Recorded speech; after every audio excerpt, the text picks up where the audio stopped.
श्रीमद् भागवतम की। हरे कृष्ण। तो आप सब अपना का हार्दिक स्वागत है। पहले हम राधा माधव गाएंगे।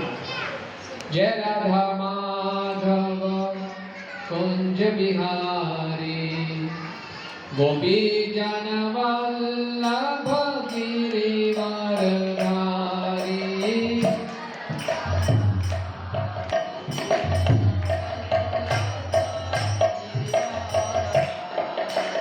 जय राधा माधव कुंज बिहारी गोपी जन वल्लभ गिरिवरधारी।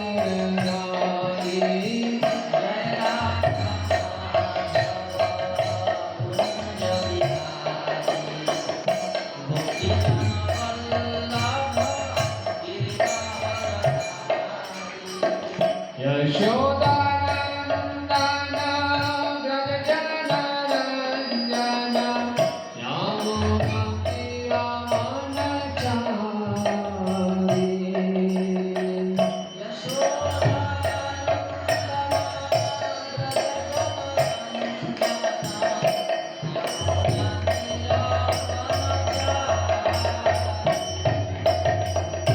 यशोदानंदन व्रज जनरंजन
श्री माई में से भक्ति वेदांत स्वामी श्री प्रभुपाद की इस्कॉन फाउंडर आचार्य जगत गुरु सेवित होल वडेसी भक्ति वेदांत स्वामी श्री प्रभुपाद की या विष्णुपाद परमहंस प्रभु जी का आचार्य श्री जी माई श्री भक्ति सिद्धांत श्री ठाकुर महाराज प्रभुपाद की अनंत कोटि वैष्णव की नामाचार्य श्री हरिदास ठाकुर की प्रेम से कहो श्री कृष्ण चैतन्य प्रभु नित्यानंद श्री अद्वैत गदाधर शिवासादि गौर भक्त वृंद की श्री श्री राधा मदन गोपाल जी की श्री श्री कृष्ण बलराम की जगन्नाथ बल्लेश्वर व्यासनाशन जी की सिद्धाय चंद्रगौर सुंदर के वृंदादेवी तुलसी महारानी की ग्रंथ श्रीमद् भागवतम की इस्कॉन बहादुरगढ़ के निताय गौर Premanand all glories to the assembled devotees, all glories to the assembled devotees, all glories to the assembled devotees, all glories to Shri Guru Gauranga, all glories to Shri Prabhupada ki jai. Om Namo Bhagavate Vasudevaya.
भक्तिर्भवति नैष्ठिकी कृष्णाय वासुदेवाय देवकी नंदनाय च नंदगोपकुमाराय गोविन्दाय नमो नमः। ॐ अज्ञानतिमिरन्ध्रस्य ज्ञानाञ्जनशलाकया चक्षुरुन्मिलितं येन तस्मै श्रीगुरुवे नमः। श्रीचैतन्यमनोभीष्टं स्थापितं येन भूतले स्वयं रूपा कदा मह्यं ददाति स्वपदान्तिकं वन्देऽहं श्रीगुरुं श्रीयुतपदकमलं श्रीगुरुं वैष्णवांश्च श्रीरूपं साग्रजातं सहगण रघुनाथान्वितं तं सजीवं साद्वैतं सावधूतं परिजनसहितं कृष्णचैतन्यदेवं श्रीराधा कृष्णपादान् सहगण ललिता श्रीविशाखान्वितांश्च हे कृष्ण करुणा सिंधु दीनबंधु जगत्पते गोपेश गोपिकाकांत राधा कांत नमस्तुते तप्त कांचन गौरांगी राधे वृंदावनेश्वरी वृषभानुसुते देवी प्रणमामि हरिप्रिये वाञ्छाकल्पतरुभ्यश्च कृपा सिन्धुभ्यैव च पतितानां पावनेभ्यो वैष्णवेभ्यो नमो नमः।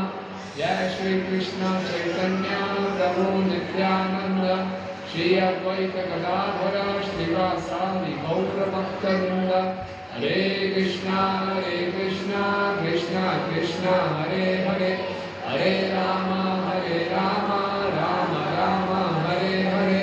नमो विष्णुपादाय कृष्ण पृष्ठाय भूतले श्रीमते भक्ति वेदांत स्वामिनिति नामिने नमस्ते सारस्वते देवे गौरवाणी प्रचारिणे निर्विशेष शून्यवादी पाश्चात्य देशकारिणे।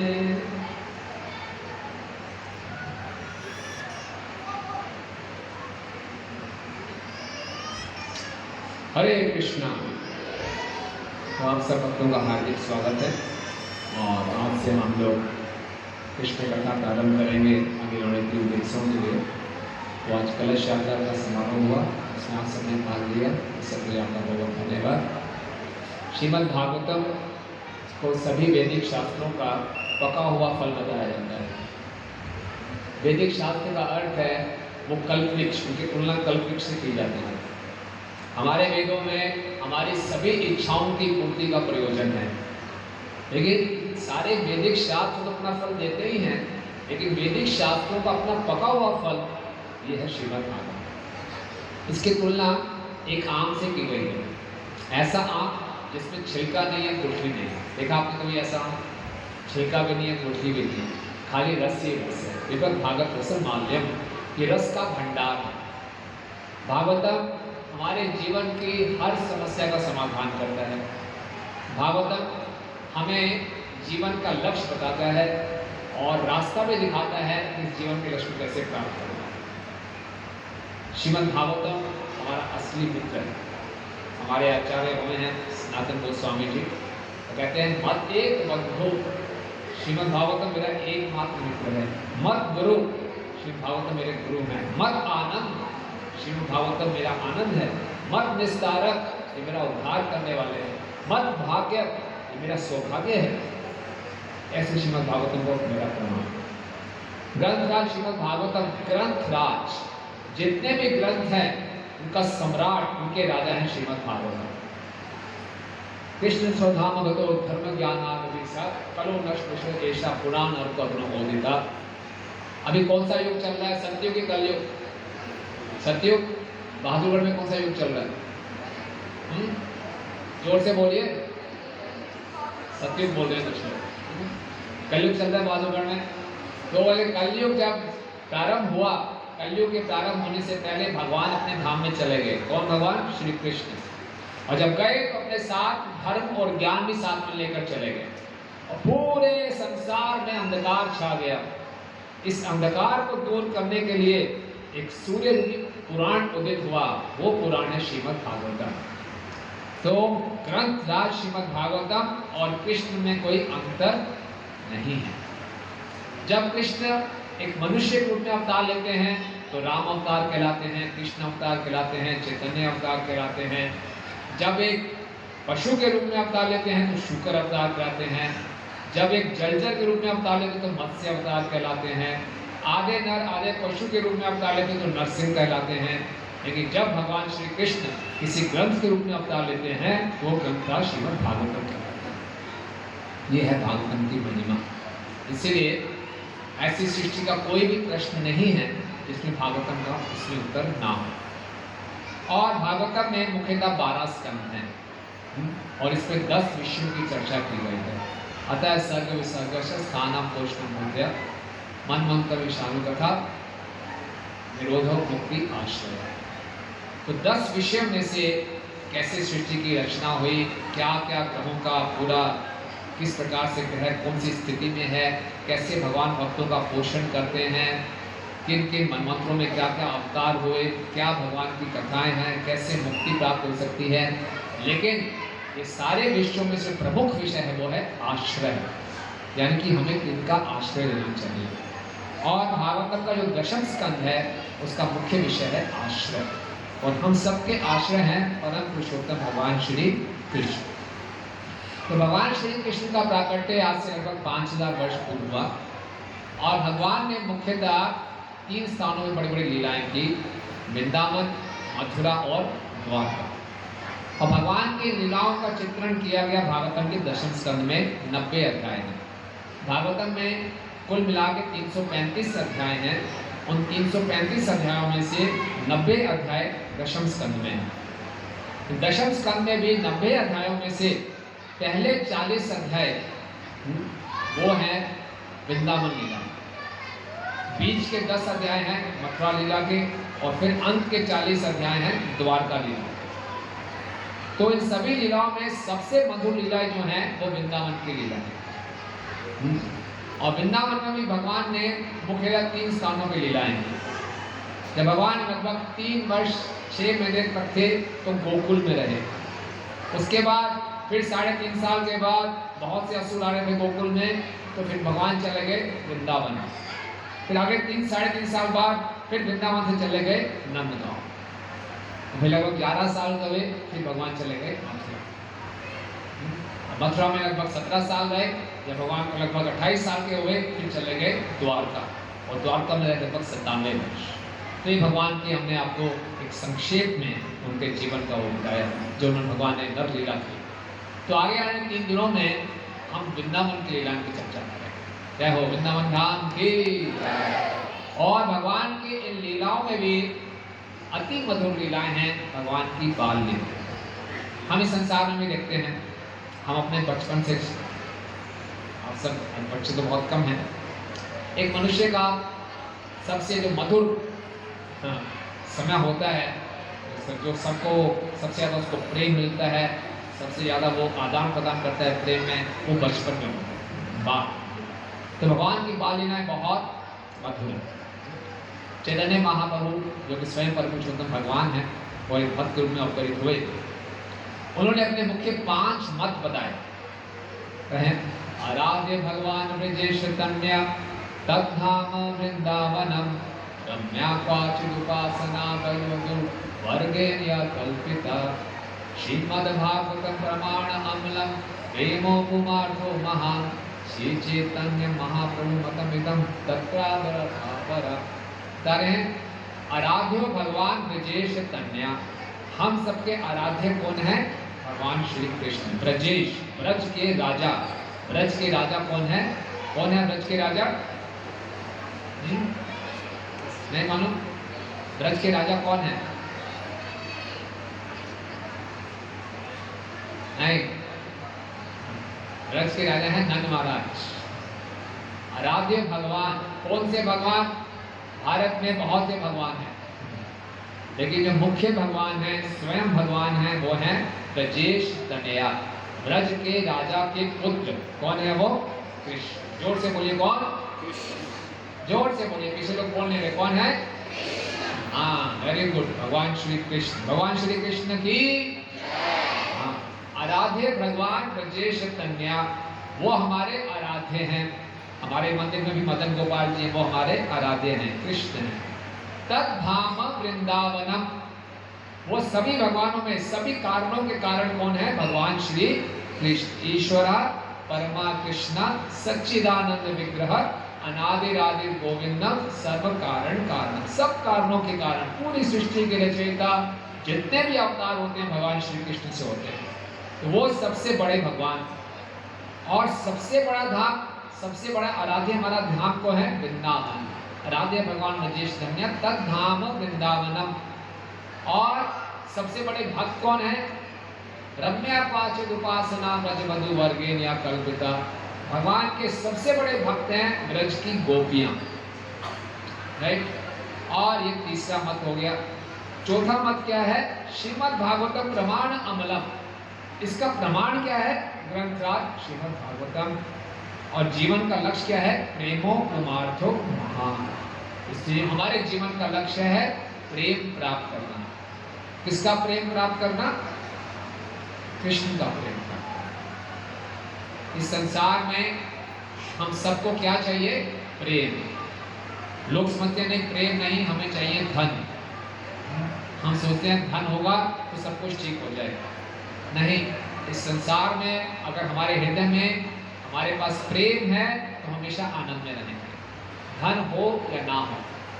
धन रखना गलत बात नहीं है, लेकिन जीवन का लक्ष्य केवल धन कमाना नहीं। जीवन का लक्ष्य, असली जो धन है वो भक्ति का धन है, उससे हमें प्रेम प्राप्त होगा। ये हमारे जीवन का लक्ष्य है।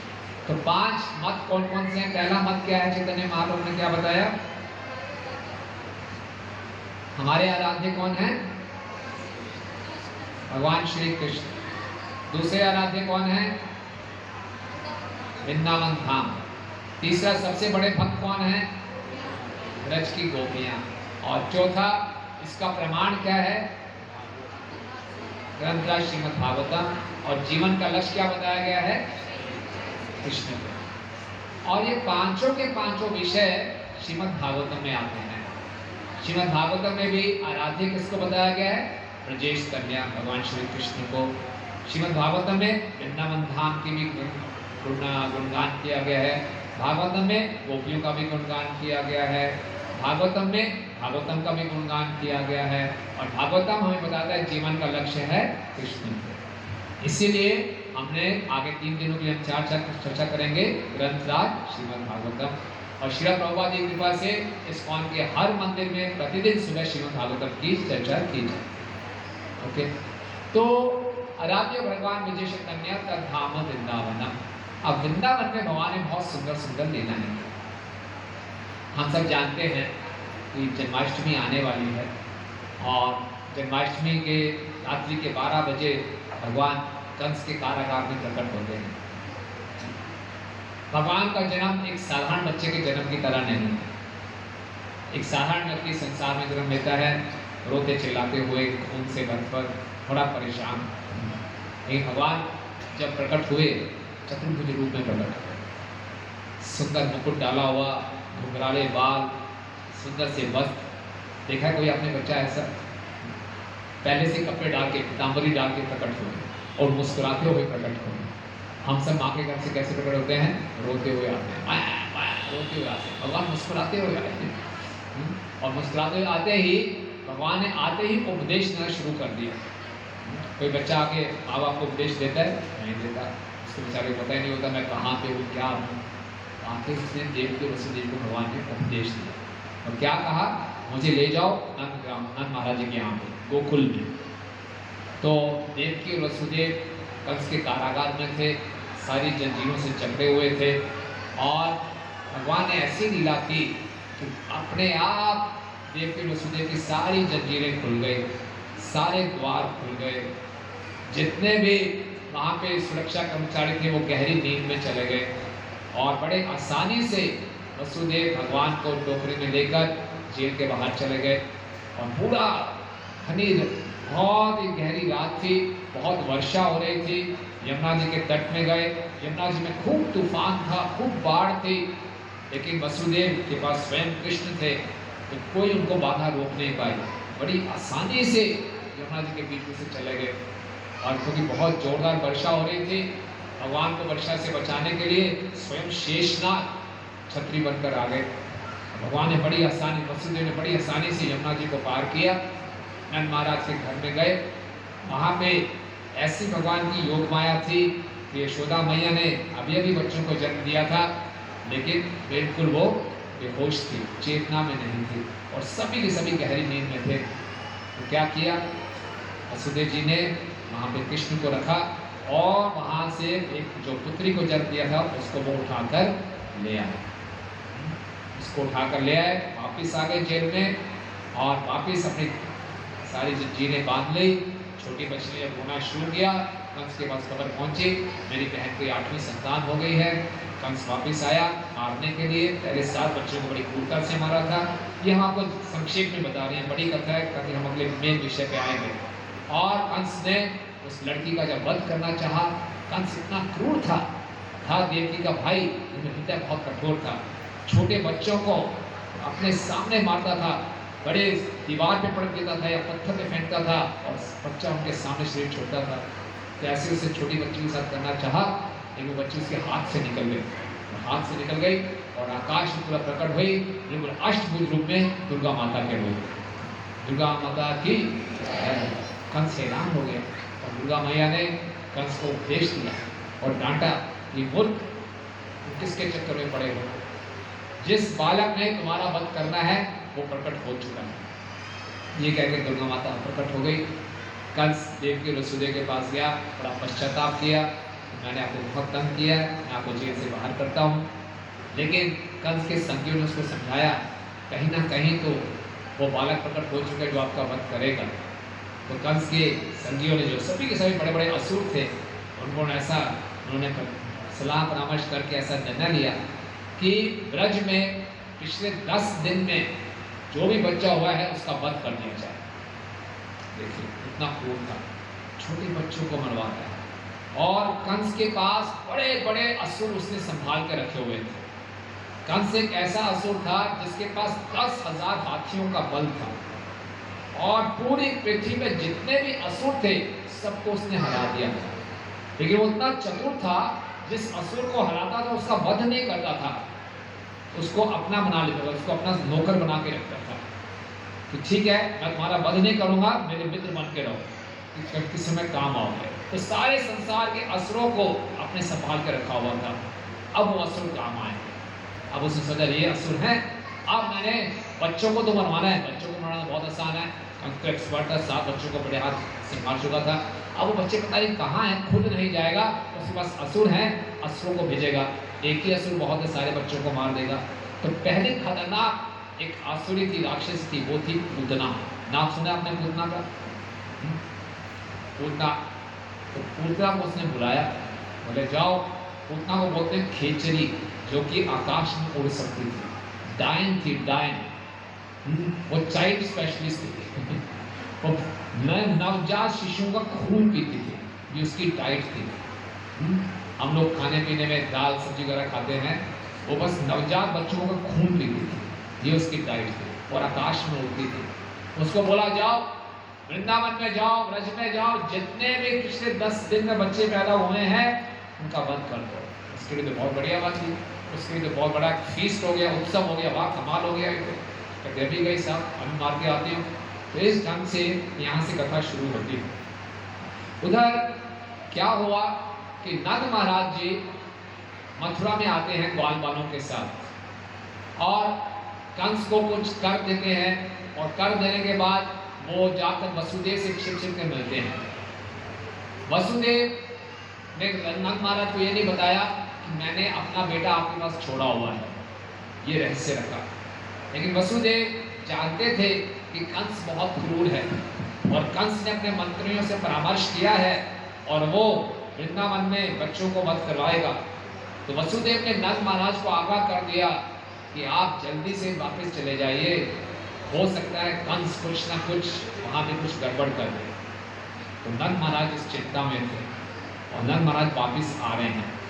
तो इस दशम स्कंद के 6 अध्याय का पहला श्लोक है, श्री शुक उवाच नंदापति वचा शौर्य नामृषेति विचिन्तयन् हरिं जगाम शरणं, हरिं जगाम शरणं उत्पात आगम शंकिता। छुटे गोस्वामी ने कहा कि जब नंद महाराज वापस आ रहे थे तो उन्होंने विचार किया कि वसुदेव ने जो कुछ कहा था वह असत्य नहीं हो सकता। अवश्य ही गोकुल में उत्पात होने का कुछ खतरा रहा होगा।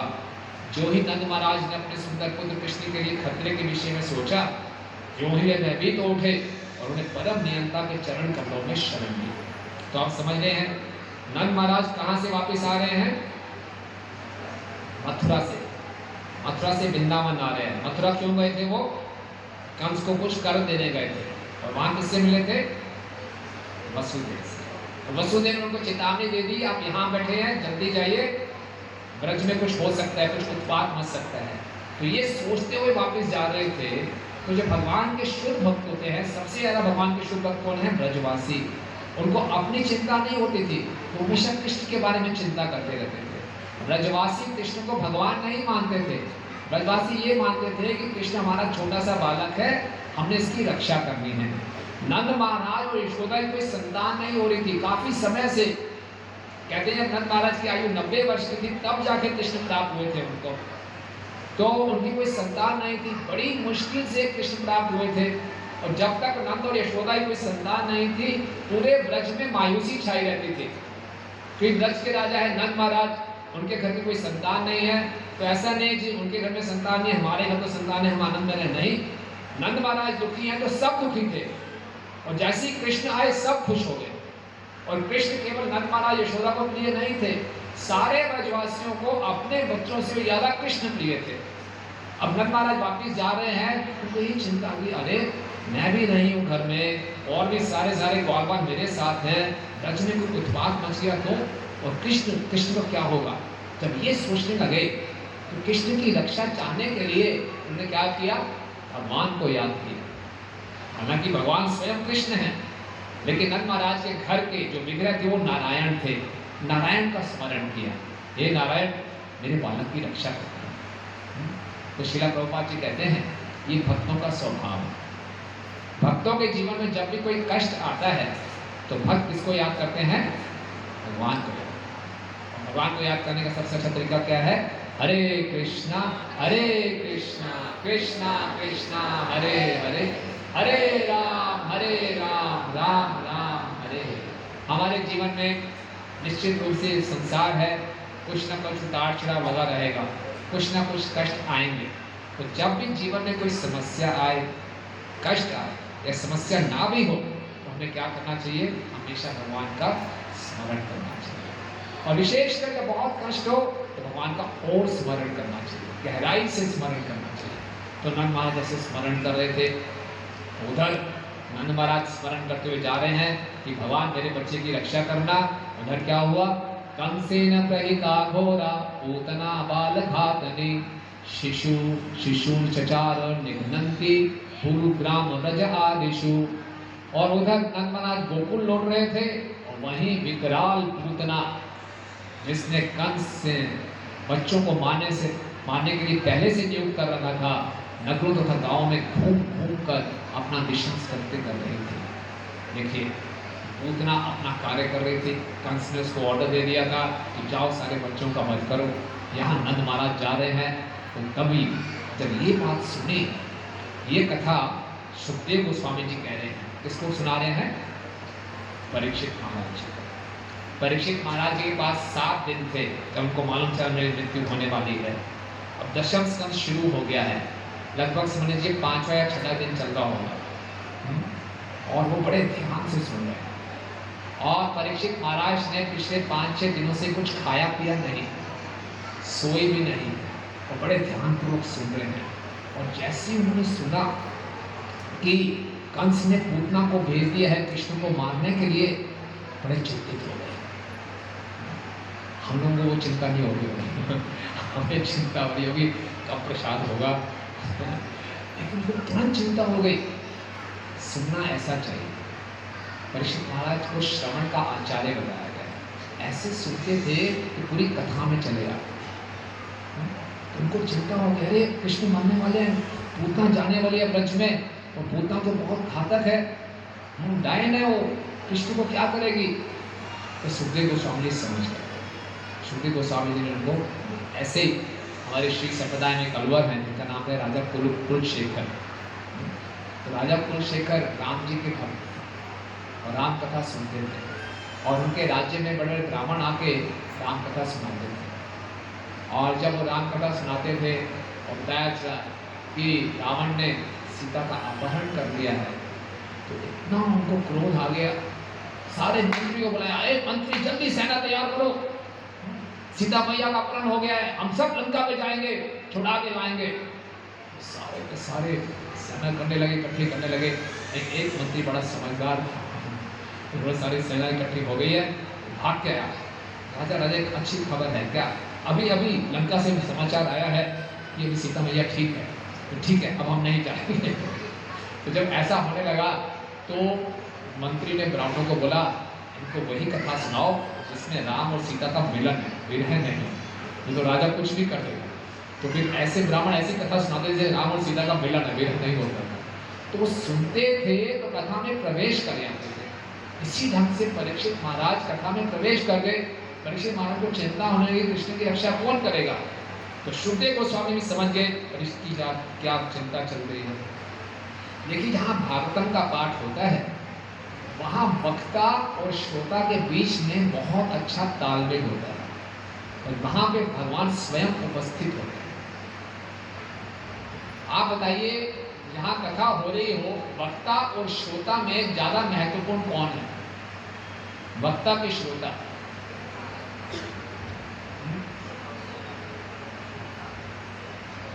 कि कथा का सही मंचन हो, इसमें ज्यादा महत्वपूर्ण कौन है? कथा का मंचन सही हो जाए, श्रोता ज्यादा महत्वपूर्ण है कि वक्ता ज्यादा महत्वपूर्ण है? दोनों ज्यादा महत्वपूर्ण है, एक हो गया। दूसरा, वक्ता ज्यादा महत्वपूर्ण है, कितने लोग मानते हैं? हाथ खड़ा कीजिए, दोनों हाथ नहीं। वक्ता बहुत महत्वपूर्ण है, और कितने मानते हैं नहीं श्रोता ज्यादा महत्वपूर्ण है? आपने दोनों जगह कर लिया, दोनों महत्वपूर्ण है, बिल्कुल नहीं पता कौन महत्वपूर्ण है। तो इसमें श्रोता ज्यादा महत्वपूर्ण है। क्यों? अगर श्रोता ज्यादा आतुरता दिखाएगा, ध्यान से सुनेगा, तो वक्ता के हृदय में जो परमात्मा है उसको प्रेरणा देंगे, अपना सब कुछ वो भूलेगा। अगर श्रोता सुनते सुनते सो रहा है, परेशान हो रहा है, तो वक्ता भी बोला ठीक है जल्दी कथा को निपटाते हैं। लेकिन परीक्षित महाराज, आप सोचिए, पिछले 5-6 दिनों से कुछ खाया पिया, सोए नहीं, बीच में सुखदेव गोस्वामी जी उनकी परीक्षा लेने के लिए बोला थोड़ा विश्राम कर लीजिए। बोले नहीं, आप कृष्ण की कथा सुना रहे हैं, यही मेरा खाना है, यही मेरा अमृत है। तो जब परीक्षित महाराज को इतना चिंतित देखा तो सुखदेव गोस्वामी जी भी समझ गए। तो सुखदेव गोस्वामी जी ने बहुत सुंदर श्लोक कहा। उन्होंने कहा नायत्र श्रण आदीनि रक्षो घनानि सकर्मसु कुर्वन्ति साधुतां भर्तुं यातु ध्यानाश्च तत्र हि। ध्यान से सुनिए। बोले हे राजन, जहां भी लोग कीर्तन तथा श्रवण द्वारा भक्ति कार्यों की अपनी वृत्तियों में लगे रहते हैं, वहां बुरे लोगों से किसी प्रकार का खतरा नहीं रहता। जब साक्षात भगवान वहां विद्यमान हो तो गोकुल के विषय में किसी प्रकार की चिंता की आवश्यकता नहीं है। जहां पे भगवान के नाम और कथा का श्रवण कीर्तन होता है, वहां पे कोई भूत पिशाच डायन राक्षसी कोई प्रभाव नहीं डाल सकता। हरि बोल। हरे कृष्णा कृष्णा कृष्णा हरे हरे, हरे राम राम राम हरे। आप उत्साह से बोलिए, बहुत धीरे आवाज आ रही है, बोलिए जोर से। हरे कृष्णा कृष्णा कृष्णा हरे हरे, हरे राम राम राम हरे।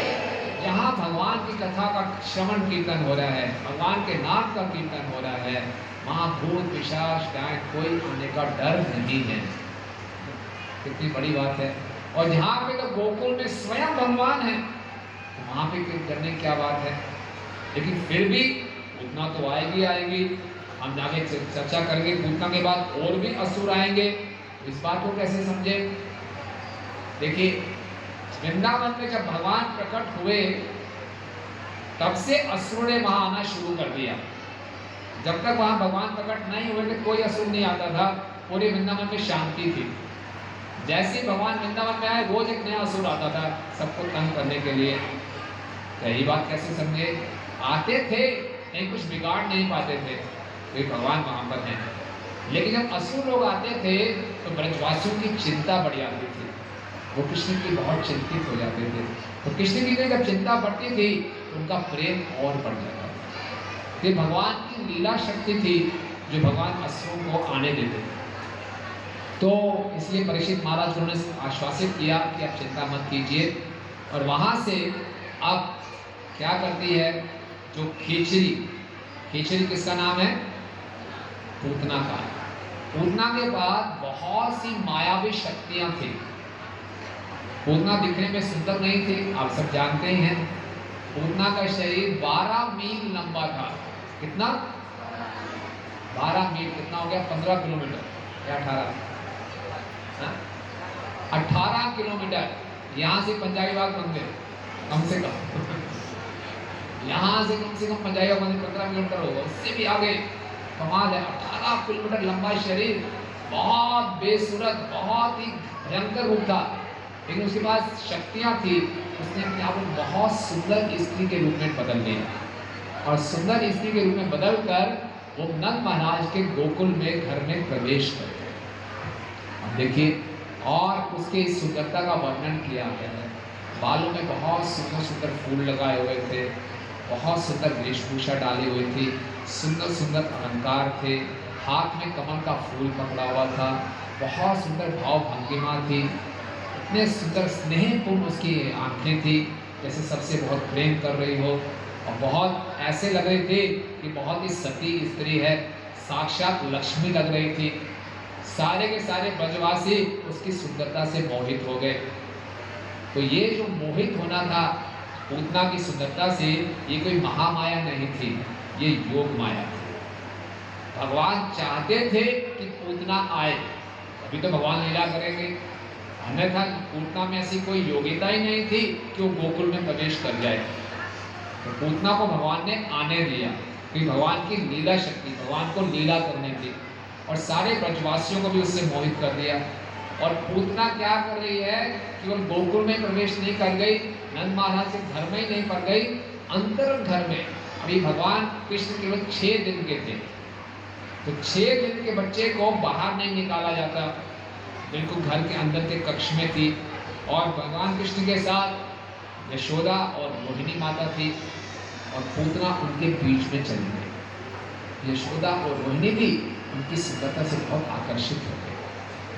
क्यों? ये भगवान की लीला शक्ति थी। भगवान चाहते थे कि पूतना आए, और फिर उसने क्या किया? पूतना ने जब देखा कि छोटे बालक को, ये पहली उसकी लैंडिंग थी। कंस ने जब उसको ऑर्डर दिया था कि आप ब्रज में जाके बच्चों को मारो, तो पहली उसकी लैंडिंग नंद महाराज के घर में हुई। तो पहले देखिए, और पहली बालक उसने देखा, तो देखा कृष्ण को, देखा छोटे से बालक। उसको नहीं मालूम था ये भगवान है, लेकिन वो समझ गई ये बालक कोई साधारण नहीं है। ऐसा लग रहा था जैसे अग्नि धुएं से ढकी हुई है। और फिर कृष्ण ने भी पूतना को देखा। ये श्लोक संख्या 8 है। तो बताया जाता है, विबुध्यतां बालकमारिकाग्रहं चराचरत्म सन्निमित्तलेक्षणम्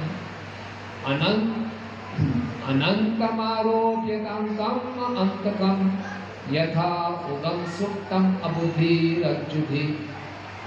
तो बिस्तर पर लेटे सर्वव्यापी परमात्मा कृष्ण ने समझ लिया कि छोटे बालकों को मारने में पटु यह डायन पूतना मुझे मारने आई है। अतः उन्होंने अपनी आंखें बंद कर ली, मानो उससे डर गए हों। तब पूतना ने अपने विनाश रूप कृष्ण को अपनी गोद में ले लिया, जिस तरह की बुद्धिहीन मनुष्य सोते सांप को रस्सी समझकर अपनी गोद में ले लेता है। तो बड़ा विशेष श्लोक है ये। इसमें हमारे आचार्यों ने बहुत सुंदर टीकाएं की हैं कि पूतना ने देखा कि छोटा सा बालक, भगवान चाहे छोटे हो या बड़े हो, हमेशा भगवान रहते हैं। वृंदावन में जो भगवान ने लीलाएं की वो इतनी मधुर लीलाएं हैं। भगवान ने किसी भी असुर के वध के लिए कोई अस्त्र शस्त्र का इस्तेमाल नहीं किया, और जब इन लीलाओं को करते हुए भगवान ने अपना माधुर्य भी नहीं खोया। इस लीला में भगवान छोटे बच्चे हैं तो छोटे बच्चे ही रहे, लेकिन छोटे बच्चे थे इसका मतलब ये नहीं था कि भगवान नहीं है, सर्वज्ञ है, सब कुछ जानते हैं। पूतना के अंतरंग भाव को ब्रजवासी नहीं समझ सके, लेकिन भगवान छोटे बालक थे लेकिन सब समझ गए कि जो डायन है बच्चों को मारती है और मुझे मारने आई है। देखते ही पूतना को भगवान ने अपनी आंखें बंद कर दी। अब क्यों आंखें बंद कर ली, इसके पीछे हमारे आचार्यों ने बहुत सी टीकाएं दी हैं।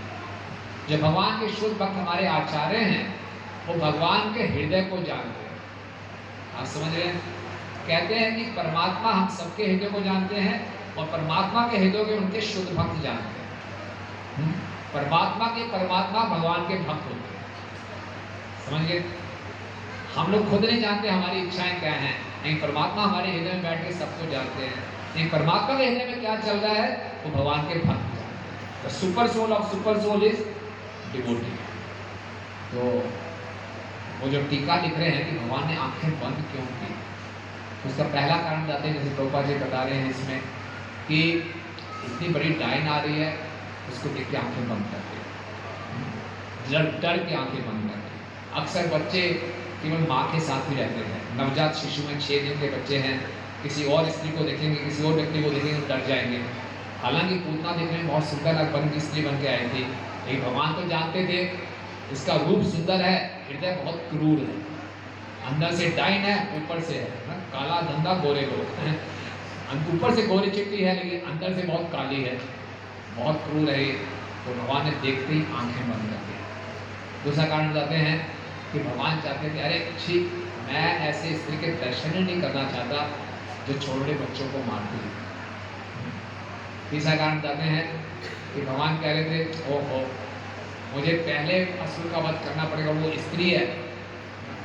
भगवान राम ने भी जब असुरों का वध करना शुरू किया तो पहले असुर कौन थी? याद है किसी को? ताड़का, वो भी स्त्री थी।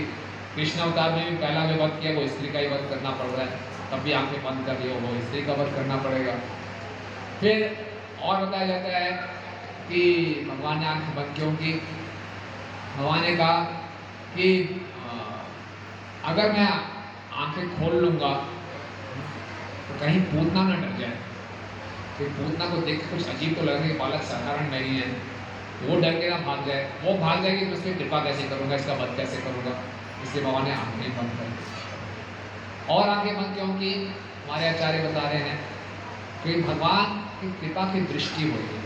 हम जब मदन गोपाल जी के दर्शन करने आते हैं तो भगवान हमें लेकर आंखें बंद करते हैं? नहीं, भगवान की कृपा दृष्टि की हम प्रार्थना करते हैं।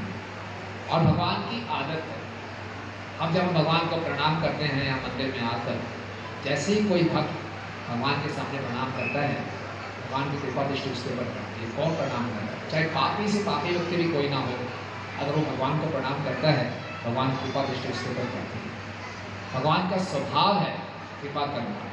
तो भगवान ने कहा अगर मैं आंखें खोलूंगा, इसके ऊपर कृपा दृष्टि डालूंगा, तो मैं फिर इसका वध कैसे करूंगा, फिर इसका उद्धार कैसे होगा, इसलिए आंखें बंद ही कर। और कहा जाता है कि भगवान सोच रहे थे इस पर कृपा तो करनी है, और इसने कुछ अच्छा कार्य किया कि नहीं किया। सोचो इस जन्म में या पिछले जन्म में जब हम कुछ सोचे तो आंखें बंद करके सोचते हैं, देखिए कुछ क्या किया इसने, तो भगवान आंखें बंद करके सोच रहे थे कुछ ये डिजर्व करती है मेरी कृपा कि नहीं, ऐसा सोच रहे थे। और भगवान ने आंखें बंद क्यों की? भगवान ने आंखें बंद इसलिए कि जो पूतना है ये साक्षात अज्ञानता है, और भगवान सूर्य के समान है, पूतना साक्षात अंधकार है। और जब सूर्य अगर प्रकट होएगा तो अंधकार टिक ही नहीं पाएगा, फिर भाग ना जाए कहीं, इसलिए भगवान ने आंखें बंद की। और भी भगवान ने आंखें इसलिए बंद की कि अब जो इसके साथ होने वाला है वो बहुत ही घृणात्मक, बहुत ही घिनौना कार्य होने वाला है, इसको नहीं पता इसके साथ क्या होने वाला है, तो भगवान ने आंखें बंद की। इस प्रकार से देखिए एक एक चीज के ऊपर हमारे आचार्यों ने इतनी सुंदर टीकाएं थी। और पूतना ने क्या किया, भगवान तो चर चरात्मा है, चर और अचर के परमात्मा है, लेकिन पूतना ने अनंत आरोप्य अंकम अंतकम, भगवान अनंत हैं, हालांकि छोटे से बालक के रूप में दिख रहे हैं, अनंत आरोप्य उनको अपनी गोद में बैठा दिया ना, और अंतकम उसको नहीं मालूम था, गोद में तो बैठा दिया है, अंतकम ये तेरा अंत करने वाले हैं। और फिर उसने क्या किया, पूतना ने कैसे उनको गोद में बैठाया, जैसे मूर्ख व्यक्ति सोए हुए सांप को रस्सी समझ ले। एक मूर्ख व्यक्ति है, सांप को वो रस्सी समझ के अपने गोद में रख ले तो कितनी बड़ी मूर्खता कर रहा है। उससे शायद छोटा बच्चा है, मेरा ट्रैक रिकॉर्ड देखो, कितने बच्चों को मैं खून पी चुकी हूँ, ये क्या है छोटा बच्चा, इसको भी खत्म करती हूँ। उसने सोचा छोटा बच्चा मुझे क्या नुकसान पहुँचाएगा, एक रस्सी को उठाने से कोई नुकसान नहीं है, लेकिन छोटा बच्चा नहीं है, वो कौन है, साक्षात भगवान है।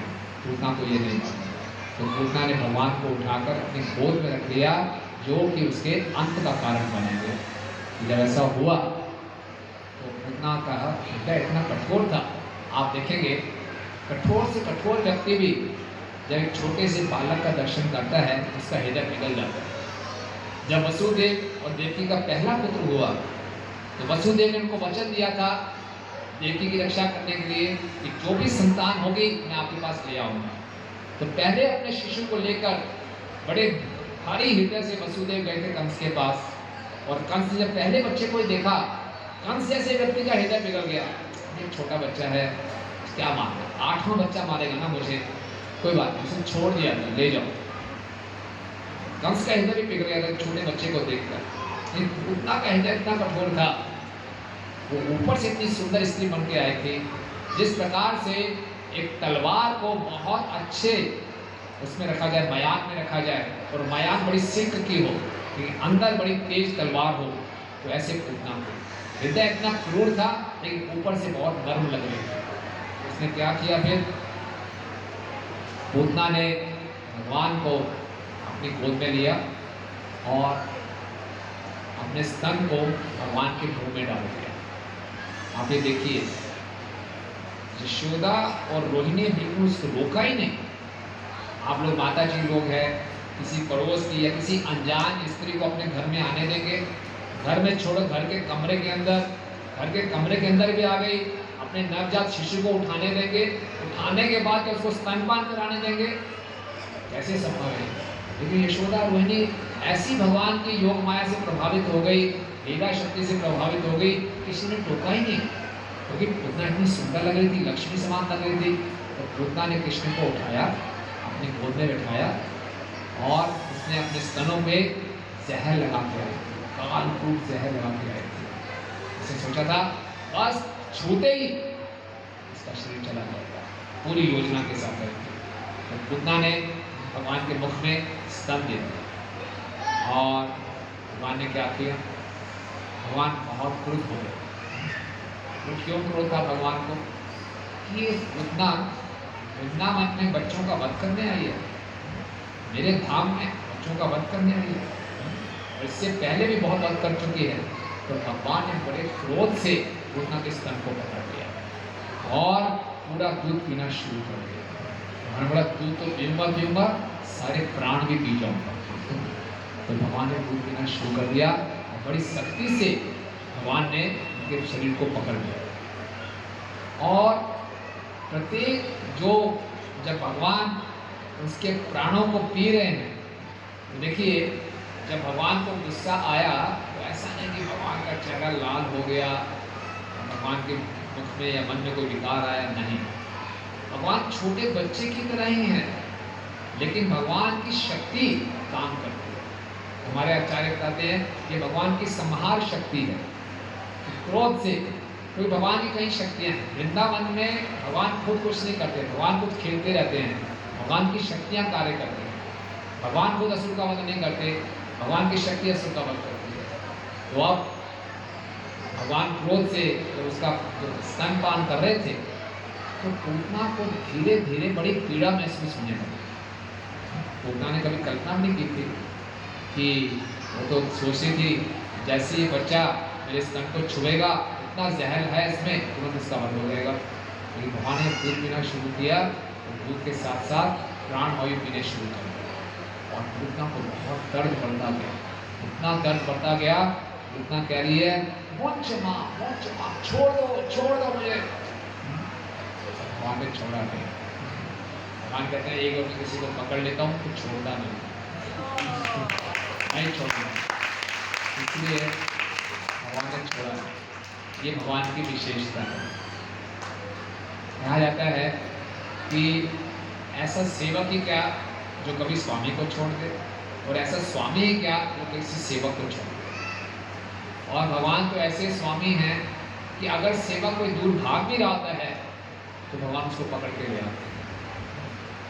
चैतन्य महाप्रभु बताते हैं कि अगर कोई सेवक माया से आप प्रभावित होकर भाग भी रहा है तो इसके स्वामी करें भगवान क्या करेंगे, उसकी चोटी पकड़ के वापस लाएंगे। इसलिए प्रभु जी लोगों को बोला जाता है कि चोटी जरूर रखें। माता जी के केश बड़े होते हैं वैसे पकड़ में आ जाएंगे, और प्रभु जी ने चोटी नहीं रखी मुश्किल। तो अगर कोई माया की तरफ जा भी रहा है तो भगवान जाएंगे उसको पकड़ लेंगे। एक बारी हमने जोर से बोल दिया हरे कृष्णा कृष्णा कृष्णा हरे हरे, हरे राम राम हरे हरे। एक बारी अगर हमने भगवान को हृदय से पुकार दिया, भगवान हमारा नाम नोट कर लेते हैं। कहते हैं कि उस जीव का नाम भगवान के हृदय में छप जाता है। आदि पुराण में भगवान श्री कृष्ण अर्जुन को बताते हैं श्रद्धया हीननावाद बंते मम जंतवा तेषां नाम सदैव पाठ वर्तते हृदय मम। कोई श्रद्धा से या अवहेलना से कोई भी जीव अगर मेरा नाम लेता है, उस जीव का नाम हमेशा के लिए मेरे हृदय में छप जाता है। जोर से बोलिए एक बार फिर, हरे कृष्णा कृष्णा कृष्णा हरे हरे, हरे राम राम राम हरे हरे। तो जिन्हों भी जीवों ने भगवान का नाम लिया, उनका नाम कहाँ छप गया, भगवान के हृदय में छप गया। तो एक बार अपने भगवान का नाम ले लिया, अब भगवान हमें छोड़ेंगे नहीं। हम जितना मर्जी प्रयास कर लें कि हम भक्ति नहीं करना चाहते, हम दूर जाना चाहते हैं कृष्ण से, लेकिन कृष्ण हमें वापस पकड़ के ले आएंगे। ये भगवान की विशेषता है। तो पूतना बार बार कह रही है छोड़ दो, नहीं भगवान छोड़ेंगे नहीं। एक बारी विदेश में भक्त थे, मंदिर में रहते थे, काफी पुजारी की सेवा करते थे। कुछ भक्तों से अपमान हो गई, मंदिर छोड़ के चले गए। और छोड़ के जब गए तो बोले अब मैं सारे नियम तोड़ूंगा, बहुत मैंने नियम पालन कर लिए, हद हो गई, अपने आप को रोक के रखा, अब सब उल्टे सीधे काम करना, पूरे उल्टे सीधे काम करने शुरू कर दिए। किसी एक संसारी स्त्री से विवाह भी कर लिया, वो भक्त नहीं, और सोचे थे बस मंदिर में नहीं जाऊंगा, भगवान के पास में नहीं जाऊंगा, बस मैंने बहुत भक्ति कर लिया, अब नहीं करूँगा भक्ति। ऐसा उसका जीवन चल रहा था, लेकिन अंदर से बड़े फ्रस्ट्रेटेड थे, खुश नहीं। तो पत्नी थी, वो अभक्त थी, साधारण जीवन चल रहा था। तो किसी भक्त ने पुस्तक वितरण करते करते पत्नी को बैक टू गॉड पेंसिल दे दी। पति ने बैक टू गॉड भगवत दर्शन पत्रिका पढ़ी, उसको अच्छा लगा, और पीछे मंदिर का एड्रेस दिया हुआ था। तो उसने अपने पति को बोला आज संडे है, क्यों ना मंदिर जाए? बोले बिल्कुल नहीं जाऊंगा। मैंने आज चलते हैं ना, चलो। और उस व्यक्ति ने जब से मंदिर से छोड़ के गया था, अपना वेशभूषा बदल ली थी, दाढ़ी वाड़ी बढ़ गई थी, कहते हैं पहचान में भी नहीं आता। बोले ठीक है, तुम कहते हो चलता हूँ। बहुत सालों के बाद अपनी पत्नी को लेकर उसी मंदिर में गया और खड़ा रहा चुपचाप कोने में, गुस्से में, फटाफट निपटाओ, मैं देखता हूँ। देखिए कोने में खड़ा रहा, कुछ नहीं, गुरु पूजा चल रही थी। आरती दिखाई, अगरबत्ती दिखाई, आरती दिखाई, पानी दिया, वस्त्र दिखाया, फूल दिखाया। तो चामर आया, चामर देख के इस व्यक्ति, ये पुजारी था, वो पुरानी याद आ गई, चामर, मैं भी चामर करता था। पहले ये कुछ नहीं हुआ, चामर को देखा, ये रोक नहीं पाया अपने आप, फूट फूट के रोने लगा। लोग हैरान हो गए, ऐसे खड़ा था गुस्से में, फूट फूट के रोने लगा। सारे भक्त आए, ध्यान से तो पहचान गए, तो वही है। भक्तों ने गले लगा लिया, कहाँ चले गए थे, उसने भी गले लगा लिया, फूट फूट के रोए, और फिर वापस फिर से भक्तों के बीच में चुना। ये किसी ना किसी बहाने से जाने नहीं देते। ये छोड़ गया, एक अभक्त स्त्री से विवाह किया, वो अभक्त स्त्री इसको वापस मंदिर में ले आई और फिर पकड़ गया। इसीलिए भगवान हमारे असली स्वामी हैं, किसी को जाने नहीं देते। कई बार ये लगता है कि भक्त लोग आए, उस टाइम भक्ति किया, फिर चले गए, फिर दिखाई नहीं दिए, हमें दिखता है वो दिखाई नहीं दिए। भगवान छोड़ेंगे नहीं, हो सकता उसको जरूर पकड़ के लाएंगे, और इस जन्म में हो सकता है, लेकिन भगवान और उस भक्त का अपने अलग संबंध है। इसीलिए कृष्ण भक्ति की विशेषता है, कृष्ण हमारे असली स्वामी हैं। कृष्ण हमसे ज्यादा आतुर हैं कि हम खुश रहें, हम अपना वापिस जाएं। कृष्ण हमसे ज्यादा आतुर हैं कि हम उनकी कृपा प्राप्त करें। हम इतने उत्सुक नहीं है कृष्ण की कृपा प्राप्त करने के लिए जितने कृष्ण उत्सुक हैं हमें कृपा देने के लिए। तो यहाँ पे पूतना को बहुत पीड़ा हो रही है, लेकिन भगवान कह रही है मुझे छोड़ दो, छोड़ दो। भगवान कह रहे नहीं, अब नहीं छोड़ूंगा, पूरा उद्धार करके ही छोड़ूंगा, बिल्कुल नहीं छोड़ूंगा। तो पूतना को इतनी पीड़ा हो रही थी कि वो घर से बाहर निकल गए, घर से बाहर निकल के और आगे भागने लगी, लेकिन भगवान ने छोड़ा नहीं। और उसको इतनी पीड़ा हो रही थी कि अब वो अपना जो नकली रूप थी वो संभाल नहीं पाए, वो अपने विकराल रूप में आ गए। कितना लंबा शीट था उसका, 12 मील लंबा शीट। आप सोचिए, पहले इतनी सुंदर स्त्री से इतनी बड़ी स्त्री हो गई, डायन हो गई, और भगवान वही छोटे से, भगवान तो बड़े नहीं हुए, ऐसा नहीं इतनी बड़ी डायन को मारना था, छोटे भगवान बड़े होकर मार रहे हैं, भगवान वही छोटे से, और भागते भागते बाहर गए, और भगवान जब पूरी उसकी प्राणवायु निकाल ली तो पूतना नीचे गिरी। कहाँ जाके गई, गोकुल से बाहर चले गई।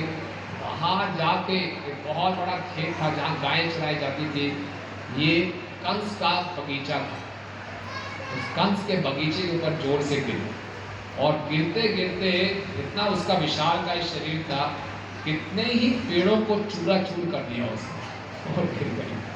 तो यहाँ पे आचार्य बताते हैं जब वो जिंदा रहती थी तब भी सबको मारती थी, जाते जाते भी कई जीवों को मार के गई। किसके जीवों को मारा, कंस के बगीचे के पेड़ों को। गोकुल में घास भी नहीं हिला पाई हो, और ना ही भक्तों किसी बच्चों को हानि पहुंचा पाई, किसी भक्तों को ही हानि नहीं पहुंचा पाई। कंस ने ही भेजा था कृष्ण के भक्त के लिए, कंस का अपना फार्म हाउस था, उसी फार्म हाउस में जाके घिरी हो, और सारे के सारे जो पेड़ थे उसको चकनाचूर कर दिया। कृष्णचंद्र भगवान की, ये भगवान की महिमा है। तो इस प्रकार से जब पूतना वहां पे गिरी, आप देखिए ब्रजवासी बड़े सरल भक्त हैं, सोचा भी नहीं था ऐसा हो जाएगा। और इससे हम ये भी सीखते हैं कोई व्यक्ति संसार में किसी को कुछ समय के लिए धोखा दे सकता है, लेकिन भक्ति में हमें कभी प्रयास नहीं करना चाहिए गुरु या कृष्ण को धोखा देने के लिए।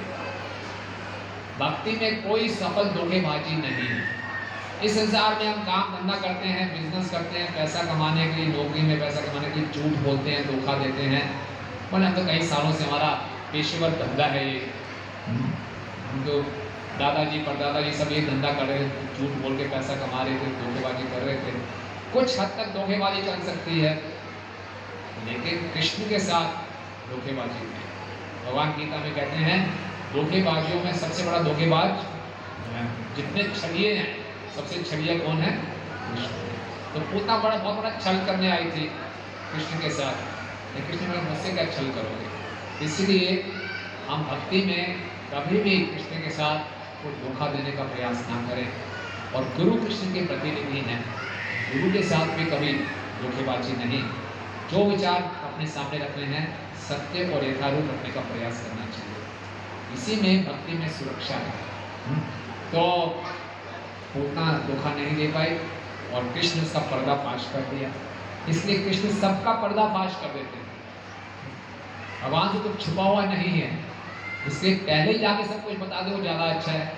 पर्दाफाश करेंगे कोई फायदा नहीं। तो पूतना का पर्दाफाश कर दिया और पूतना भी अपने नकली रूप को संभाल नहीं पाई। जब उसके ऊपर संकट आया तो उसने बोलना ही पड़ा, बचाओ बचाओ बोलना पड़ा।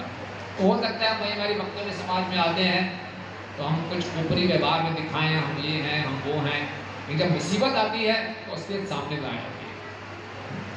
सेकेंड वर्ल्ड वॉर जब चल रहा था, अमेरिका और जर्मन का युद्ध चल रहा था, और तो ये देखा जा रहा था कि जो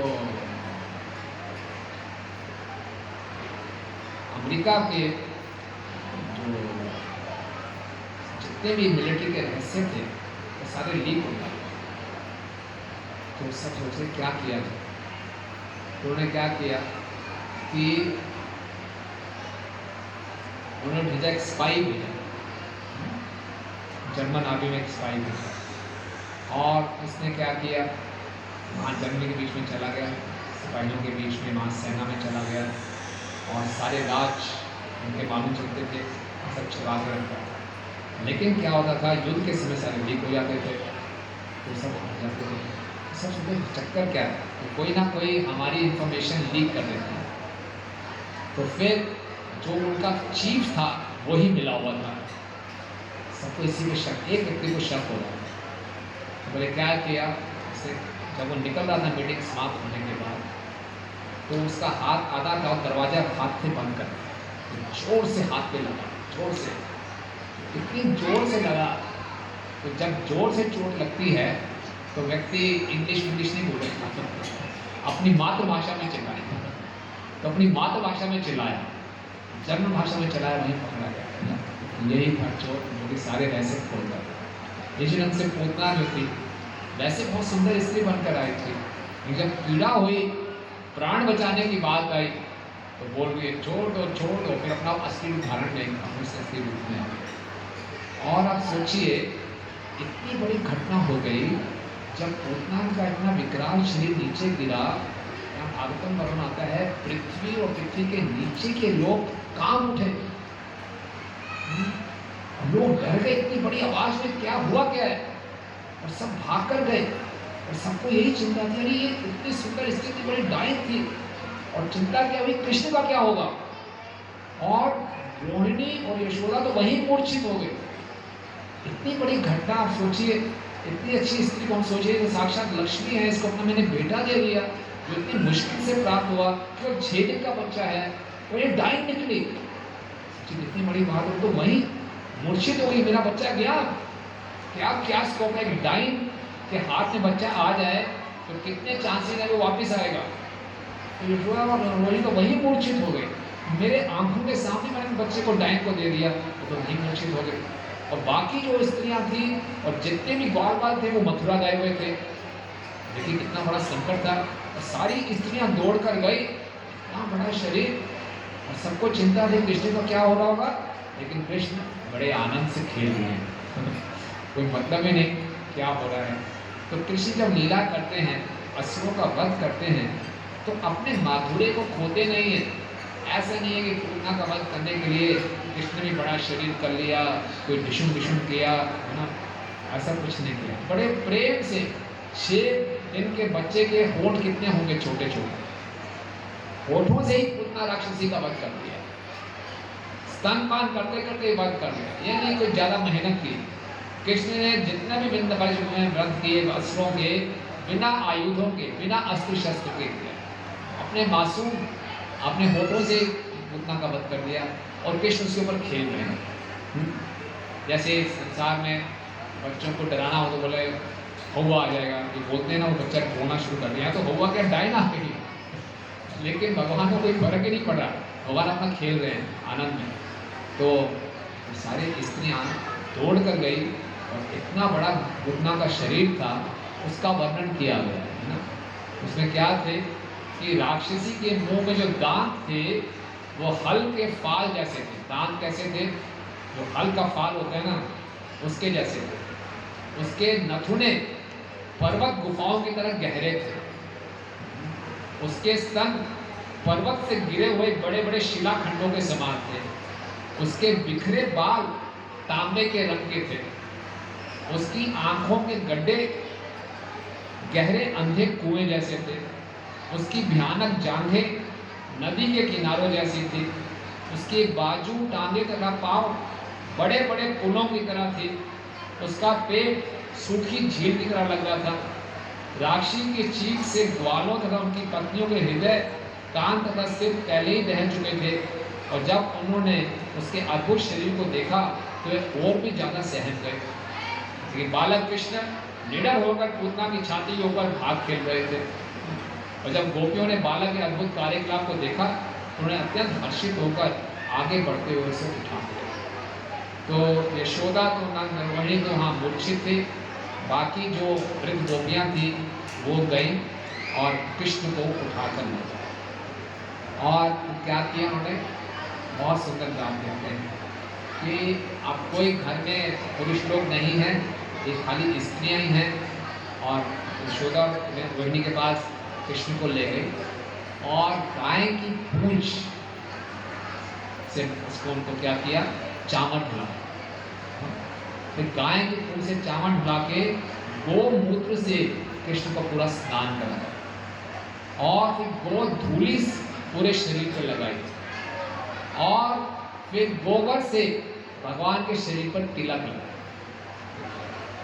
और मंत्रों का उच्चारण किया। ओम केशवाय नमः, नारायणाय नमः, पूरा मंत्रों का उच्चारण किया और भगवान से प्रार्थना की कि कृष्ण की रक्षा करें।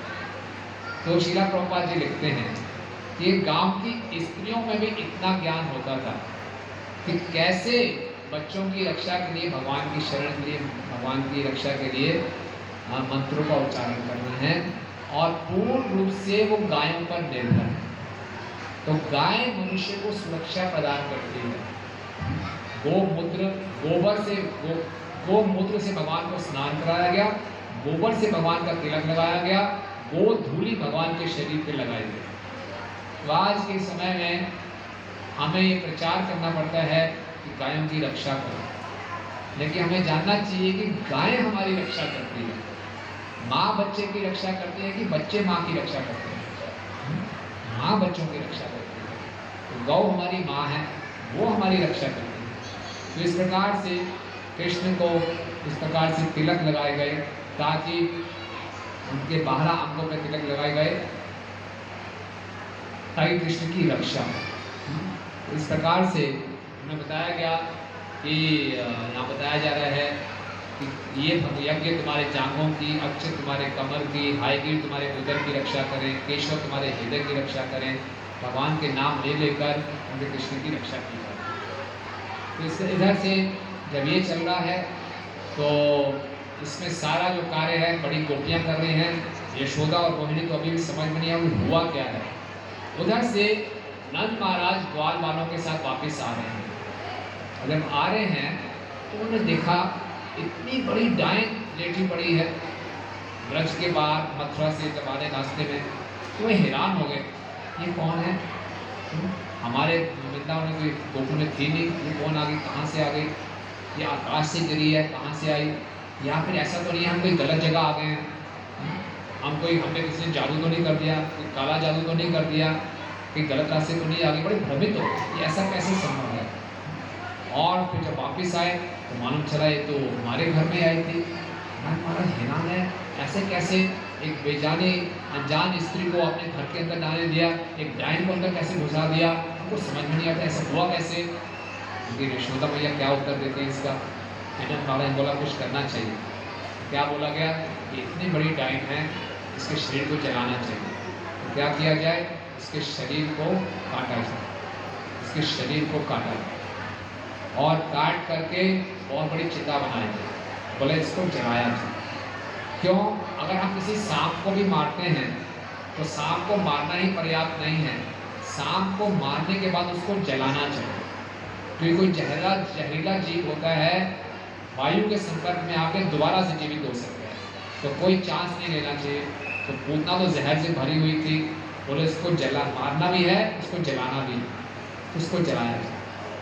तो उसको जलाया गया तो हैरानी की बात है कि पूतना के शरीर से बहुत सुगंध है,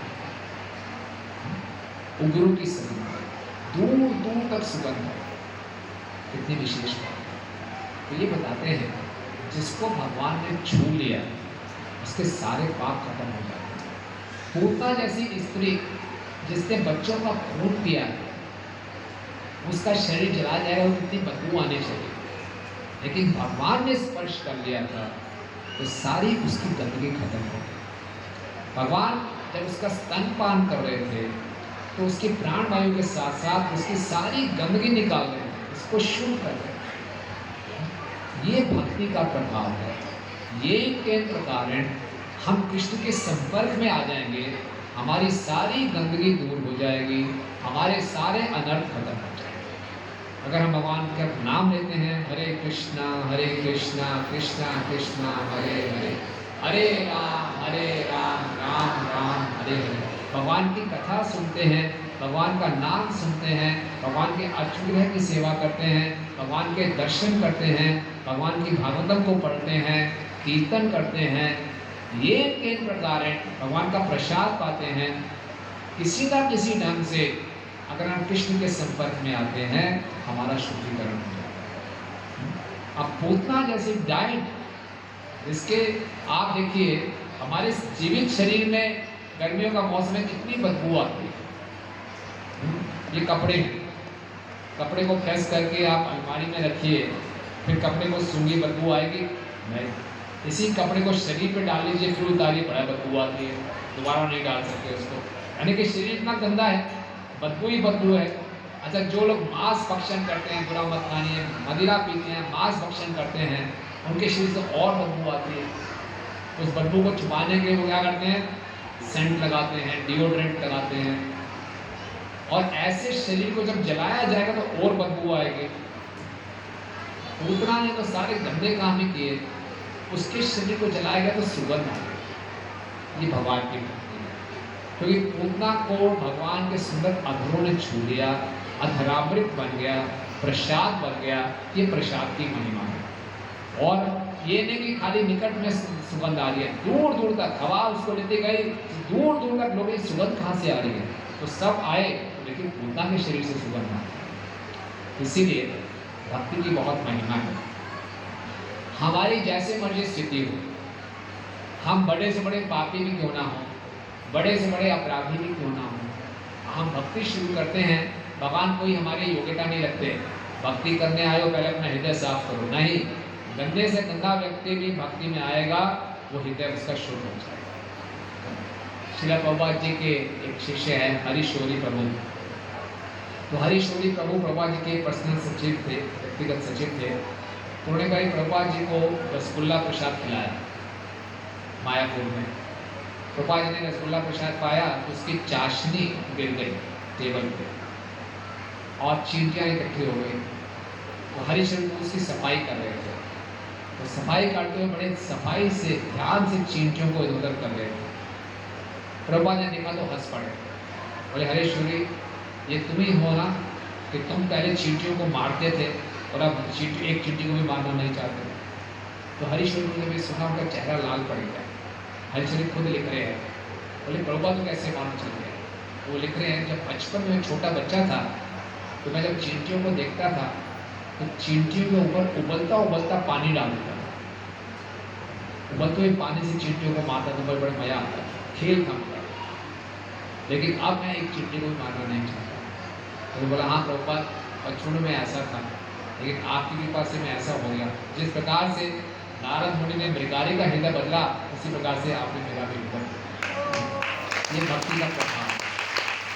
आप देखिए श्रील प्रभुपाद जी जब विदेश में गए, कैसे हिप्पीज लोग थे, इतने गंदे, नहाते धोते नहीं थे, बड़े बड़े बाल, बड़ी बड़ी दाढ़ी, नंगे घूमते थे, चरस गांजा पीते थे। लेकिन जैसे ही प्रभुपाद जी के संपर्क में आए, हरे कृष्ण महामंत्र का जप कीर्तन शुरू किया, इतने सुंदर हो गए, इतने सुंदर वैष्णव। हम भी देख सकते हैं अपने आप को। आप से कितने लोगों को लगता है जब से आप इस्कॉन आंदोलन से जुड़े हैं आपका हृदय शुद्ध हुआ है? कुछ मात्रा में शुद्ध हुआ कि नहीं हुआ? कितने लोग चाहते हैं कि हमारा हृदय भी शुद्ध हो जाए, जो लोग नहीं जुड़े? अच्छा ये बताइए, हृदय शुद्ध करना क्यों जरूरी है? हृदय शुद्ध होने से क्या लाभ होगा? मैं माता जोर से बोलिए, माइक है, कॉर्डलेस माइक है।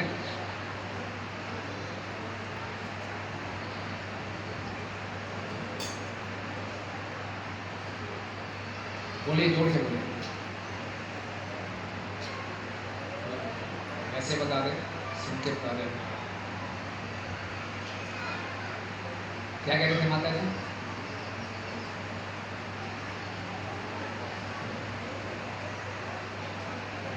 हाँ बताइए। भक्ति में भक्ति बढ़ेगी, उससे क्या लाभ होगा? भगवान का प्रेम का। सही बात। जितनी मात्रा में हमारा हृदय शुद्ध होगा, हम खुद भी आनंद में रहेंगे, दूसरों को भी आनंद बांटेंगे। जितनी मात्रा में हमारे हृदय में काम, क्रोध इत्यादि होगा, हम खुद भी दुखी रहेंगे, दूसरों को भी दुखी करेंगे। आज इस संसार में इतनी लड़ाइयाँ क्यों हैं? कि सबके हृदय में काम, क्रोध, भोग, द्वेष भरा पड़ा है। तो खुद भी परेशान रहते हैं, दूसरों को भी परेशान करते हैं। लेकिन जब हृदय शुद्ध हो जाएगा, किसी क्रोधी व्यक्ति को खुश देखा आपने? क्रोध भी कर रहा हो, हंस रहा है। किसी कामुक व्यक्ति को खुश देखा है? द्वेषी व्यक्ति को खुश देखा, वो जल रहा है अंदर से आग लग रही हो, कैसे खुश रह सकता है? लेकिन हम कल्पना कीजिए हमारे हृदय में द्वेष खत्म हो जाए तो हम कितने प्रसन्न रहेंगे, तो दूसरों को भी प्रसन्नता बांटेंगे। तो ये कैसे होगा? जब हम कृष्ण के संपर्क में आए। इसीलिए ये आंदोलन इतना सुंदर है। तो भगवान ये नहीं कहते कि आपको मेरे पास आना है तो पहले अपने हृदय को शुद्ध कीजिए, नहीं। कृष्ण भावनामृत में आते ही हमारा हृदय शुद्ध होना शुरू हो जाता है।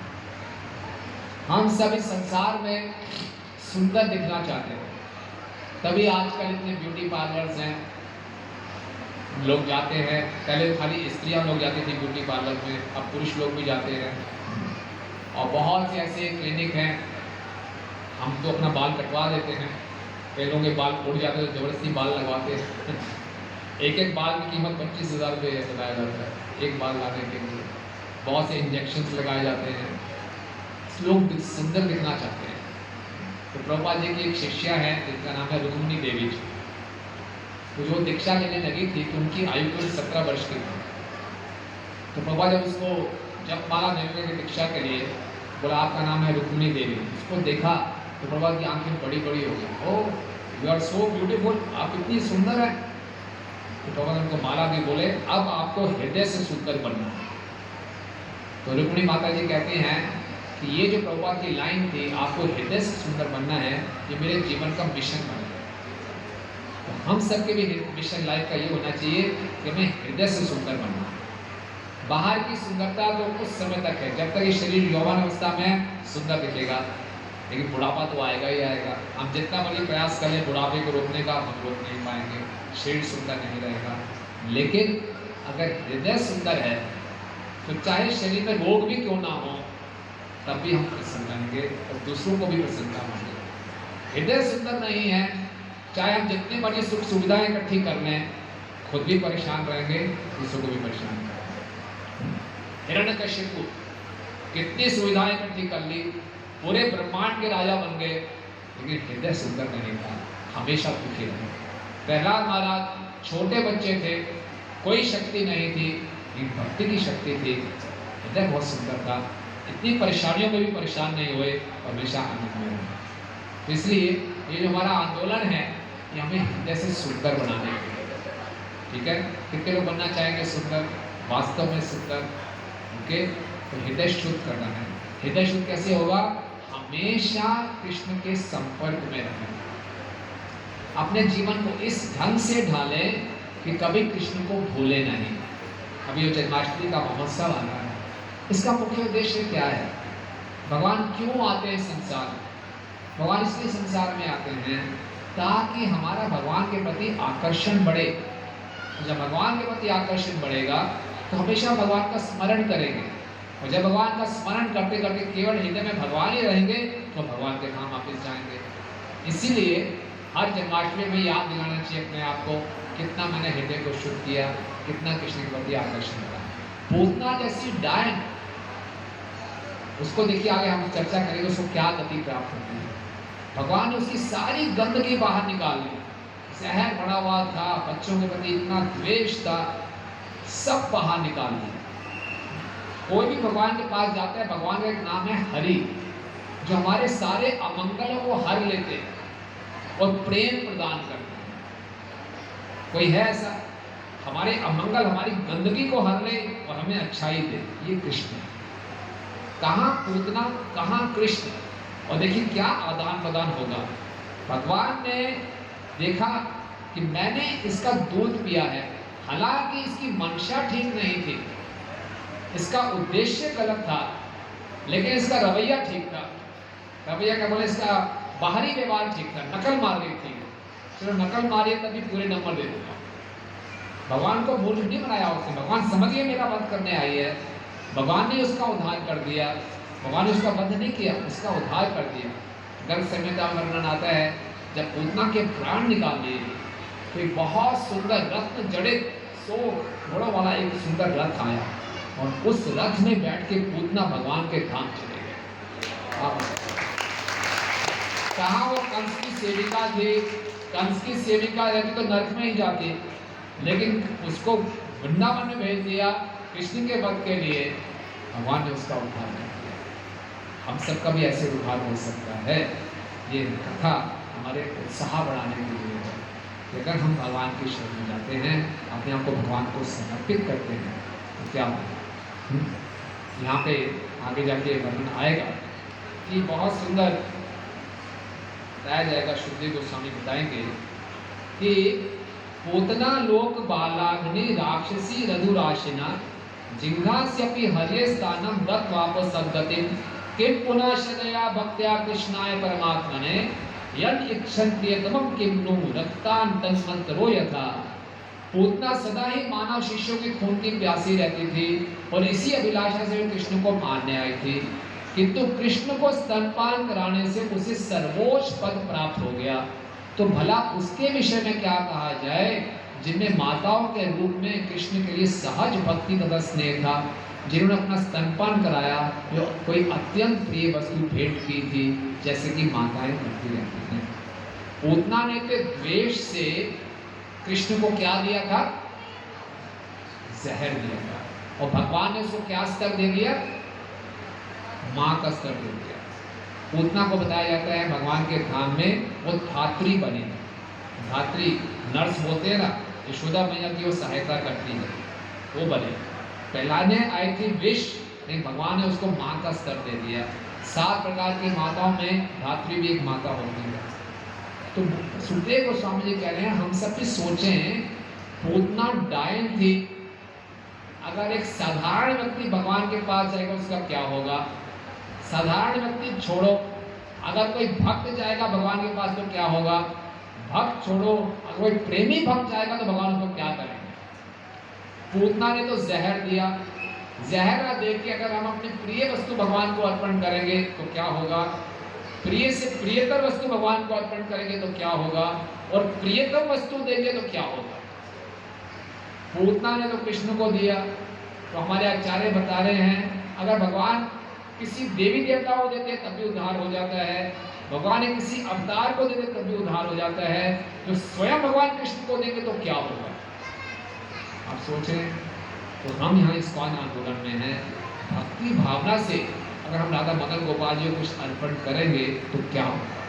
सोचिए, बताया जाता है भक्ति भावना से किसी वृक्ष का एक फल भी उतार के, एक फूल भी लाके अगर राधा मदन गोपाल जी के चरणों में रखते हैं तो पूरे वृक्ष का उद्धार हो जाता है। ये भगवान की महिमा है। एक बारी एक कर्मचारी था, मंदिर निर्माण के लिए वो भिक्षा मांगने गया, एक घर के सामने से निकला, पति पत्नी आपस में लड़ाई कर रहे थे, बहादुर के रीते चिंता मत कीजिए, पति पत्नी लड़ाई कर रहे जोर जोर से। तो वो कर्मचारी को देखा तो पत्नी को इतना गुस्सा आया हुआ था, उसने राख उठाई और कर्मचारी के ऊपर फेंक दिया, भागो यहाँ से। तो उस कर्मचारी ने जाके राख ही उठा ली, कुछ तो मिला, वापिस आके उस राख से भगवान के बर्तन धोए, भगवान के बर्तन धोए, राख उसने फेंकी थी, ब्रह्मचारी को भाग गया यहाँ से, उसी राख को उठा के भगवान के बर्तनों को धो दिया। अगले दिन वापिस वो ब्रह्मचारी वहीं से निकला, क्योंकि उसकी राख से भगवान के बर्तन धुले, उस माता जी का हृदय शुद्ध हो गया। जब उस ब्रह्मचारी को देखा, उससे आगे क्षमा मांगी, कल मैंने आपके साथ बहुत दुर्व्यवहार किया, आप आइए भिक्षा ग्रहण कीजिए और हमें भी कुछ संदेश दीजिए। इसका हृदय परिवर्तन। भगवान की सेवा में हम कुछ भी लगाते हैं, भगवान को उसकी आवश्यकता नहीं है, भगवान अपने आप में संतुष्ट हैं। लेकिन अगर हम भगवान को कुछ अर्पण करते हैं, वो भी भक्ति भाव से, तो क्या होगा। पूतना ने जहर दिया द्वेष से, हम भगवान को अपना प्रिय वस्तु देंगे और प्रेम से, तो क्या होगा। आप सोचिए, कुछ साल पहले गीता मैराथन के समय हमारे वक्त दिल्ली में तिलक नगर गए, वहाँ एक सरदार जी के साथ उनकी अपॉइंटमेंट, बड़ा अच्छा बिजनेस है उनका, ट्रांसपोर्ट का बिजनेस है, काफ़ी अच्छी गीता स्पॉन्सर करते हैं। तो एक भक्त ने पूछा कि आप इतना अच्छा करते हैं, कुछ बताइए अपने बारे में। बोले कुछ साल पहले मेरा बिजनेस बहुत डाउन था, मैं 2 व्हीलर पे चलता था और परिवार वाले बच्चे कहते हैं पापा पापा गाड़ी लाओ गाड़ी लाओ गाड़ी लाओ, मेरे पास पैसे नहीं थे। बहुत जब शोर मचाया, इधर उधर से पैसे इकट्ठे करके मैंने सोचा एक मारुति गाड़ी खरीदता हूँ, तो मैंने मारुति गाड़ी खरीदी और मारुति गाड़ी नई गाड़ी लेकर मैं बंगला सब गुरुद्वारे गया। गुरुद्वारे में गया तो वहाँ जैसे तो यहाँ पे कार नहीं लाते हैं, वो गुरुद्वारे में गाड़ी लेकर गए। वो गाड़ी लेके मैं गुरुद्वारे पहुँचा तो वहाँ पे जो ग्रंथी होते हैं, गुरु ग्रंथ ऐसे कुछ पाठ कर रहे थे आंखें बंद करके, तो उनके सामने उनकी गाड़ी की चाबी रखी कि जब आंखें खोलेंगे तो चाबी लगा के दे देंगे कुछ ऐसा। आंखें खोली तो चाबी देखी, उन्होंने चाबी उठा के बोल दिया कि किसी भक्त ने गाड़ी दी है हमें गुरुद्वारे को, उसका बहुत बहुत धन्यवाद। ये बेचारा कुछ बोल ही नहीं पाया, शरीफ सरदार का बोल ही नहीं पाया। मैं तो बच्चों के लिए लाया था, वो चाबी रख ली, वापस मांगने की हिम्मत ही नहीं हुई। वापस घर में बस में गए, वो वापस आए, पिताजी गाड़ी कहाँ है, गाड़ी कहाँ है, बताता हूँ गाड़ी कहाँ है बताओ। बताया, शोर शराबा मच गया घर में, वापस जाओ लेकर आओ। गुरुद्वारे में कैसे वापस ला सकता हूँ। सबने बहुत डांटा, पत्नी रोई, बच्चे रोए, क्या है पहली बारी गाड़ी खरीदी वो भी गुरुद्वारे में बोली, बहुत शोक मनाया गया। लेकिन बेचारा बोलता मैं देख के वापस कैसे ले सकता हूँ, ले लिया। नहीं बोले भगवान ने इतनी कृपा की, उसके बाद एक छोटी सी गाड़ी मैंने ली, कुछ ही सालों में बिजनेस ऐसा बड़ा, कैसे बड़ा, आज मेरे पास 5 बड़ी बड़ी गाड़ियाँ। भगवान को उन्होंने प्रेम से नहीं दिया था, लेकिन भगवान ले भी देते हैं किसी भी ढंग से। सुदामा ने क्या दिया था, आप सोचिए, मांग कर गए थे, चिड़वा दिया था, भगवान ने उसको क्या दे दिया। तो अगर हम कुछ भी कृष्ण को प्रेम से देते हैं तो भगवान क्या करते होंगे, आप सोचिए। पूतना ने द्वेष से विष दिया, भगवान को मारने आई, लेकिन भगवान ने बोला नहीं नहीं नहीं, मैंने दूध तो पिया ना इसका। भगवान प्रभुपाद जी लिखते हैं कृष्ण का क्या स्वभाव है, किसी भी जीव की छोटी सी योग्यता को देखते हैं, उसको बड़े से बड़ा फल देते हैं। छोटा सा कार्य देखेंगे उसको बड़ा करें, और अपना जो जीव के लिए कर रहे हैं उसको कुछ नहीं मानते। भगवान फ्री में हमें हवा दे रहे हैं, फ्री में पानी दे रहे हैं, सूर्य का प्रकाश दे रहे हैं, इतना सुंदर मानव शरीर दिया, इतना अच्छा परिवार दिया, भक्तों का संग दिया। भगवान कुछ नहीं बोलते मैंने कुछ नहीं दिया, लेकिन हम कुछ थोड़ा सा भी कर लें तो भगवान बहुत खुश होता है। इसका मतलब क्या है? भगवान बहाना ढूंढ रहे हैं हमके कृपा का, मौका चाहिए, इसको पास करना है बस। इसको मैंने भगवान नाम लाना है, इसको पास करना है, चाहे असुर है, द्वेषी है, जहर दे रहा कुछ नहीं, मैंने इसको पास करना है। ये भगवान का स्वभाव। तो हम कितने सौभाग्यशाली हैं कि हम कृष्ण भक्ति करने का प्रयास कर रहे हैं। तो ये जो कथाओं का मंचन किया जाता है, इसको श्रवण करने के बाद हमें सोचना चाहिए कि हम कितने सौभाग्यशाली हैं, हमें कृष्ण की शरण प्राप्त हुई है। तो भक्ति को पूरे हृदय से करना चाहिए। भक्ति में किंतु परंतु नहीं लगाना चाहिए, भक्ति में परंतु लगाना चाहिए। तुरंत सब कुछ दे, कृष्ण के लिए दिल खोल कर भक्ति करें। हरे कृष्णा कृष्णा कृष्णा हरे हरे, हरे राम राम राम हरे हरे। इस प्रकार से नंद महाराज जब वापस आए और उनके शरीर को काटा गया और पूरे गांव में इसकी सुगंध फैल गई। हम ये भी देखते हैं जब नंद महाराज दूर थे तो यशोदा और रोहिणी की तो बुरी हालत थी, उनको मालूम नहीं था हमें क्या करना है। तो सारे के सारे स्थिति को गांव की स्त्रियों ने संभाला, उनकी पड़ोसियों ने संभाला। इससे क्या लगता है कि वृंदावन में बहुत अच्छा समुदाय था, कृष्ण केंद्र में थे और सब में आपस में बहुत प्रेम था, सुख दुख में सब साथ। इसी प्रकार से ये आपका एक इस्कॉन बहादुर का मंदिर है और यहाँ हमारे केंद्र में होना चाहिए राधा मदन गोपाल जी और भक्तों का पूरा एक समुदाय होना चाहिए। और किसी के भक्ति जीवन में कुछ सुख दुख हो, सब भक्तों को इकट्ठा होना चाहिए, कृष्ण को केंद्र में रखते हैं। रोहिणी और यशोदा जितना कृष्ण से प्रेम करती थी, बाकी गोपियां भी करती थी, लेकिन यशोदा का प्रेम सर्वोत्तम था। लेकिन यशोदा सहन नहीं कर पाई कि अरे डायन आई थी हमारे घर में। आप सोचिए कितना बड़ा शौक लगा हुआ उसको। मैंने सोचा ये लक्ष्मी है, वो डायन निकली। हमारे साथ ऐसा धोखा हो जाए तो कैसा लगेगा? ये डायन थी, मेरा बच्चा तो गया। और जब वापस में कृष्ण को लेकर आए, सारे ब्रजवासी वास्तव में यही मान रहे थे कि मृत्यु के मुख से कृष्ण वापस आए हैं। कृष्ण तो चले गए थे, अपने खो दिया था कृष्ण, तो कैसे वापस आ गए?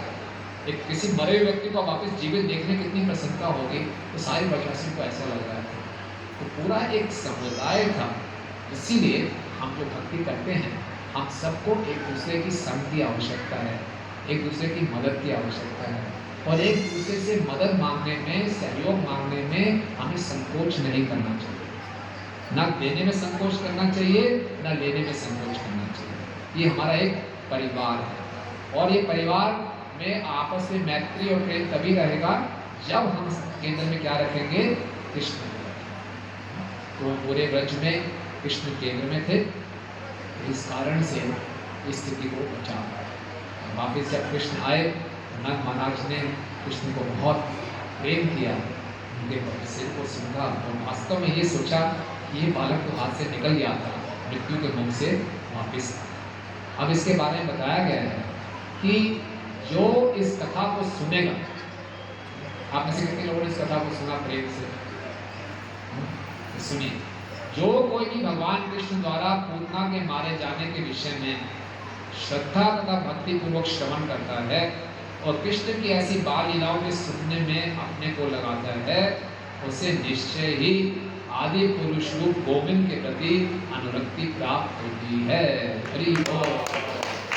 आप प्रेम से सुना तो आपको कृष्ण के प्रति अनुरक्ति प्राप्त होती। अब ये जो पूतना है, इसके बारे में ये चर्चा करते हैं कि इसके पीछे ये भी लिखा गया है, बताना भूल गया आपको, कि जब नंद महाराज ने देखा कि ऐसा उत्पात मचा है ब्रज में, तो नंद महाराज सोचने लगे वसुदेव के विषय में कि वसुदेव तो बड़े महान भक्त हैं, वे बहुत बड़े योगी हैं। उन्होंने पहले ही बोल दिया था कुछ उत्पात होने वाला है, भगवान के योगी हैं।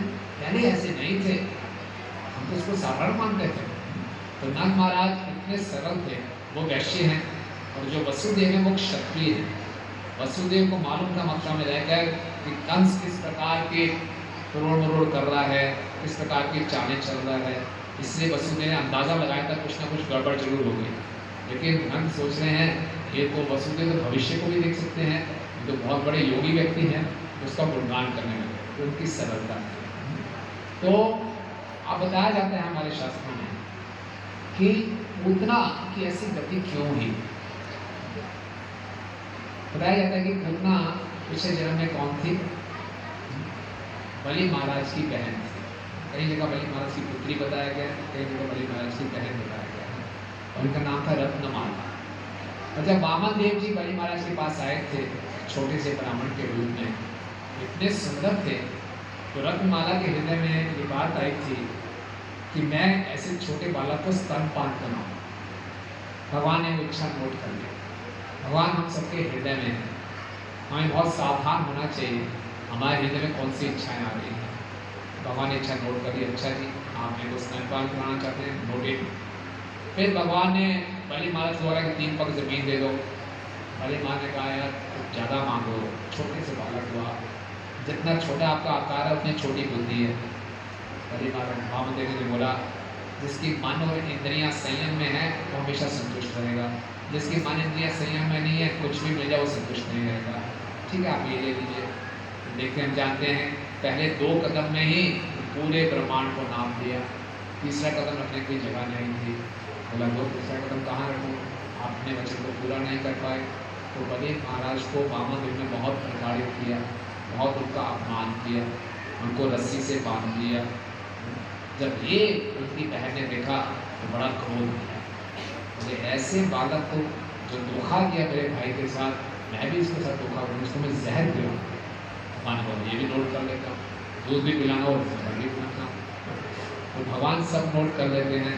वही रत्नमाला क्या बन के आई? पूतना बन के आई।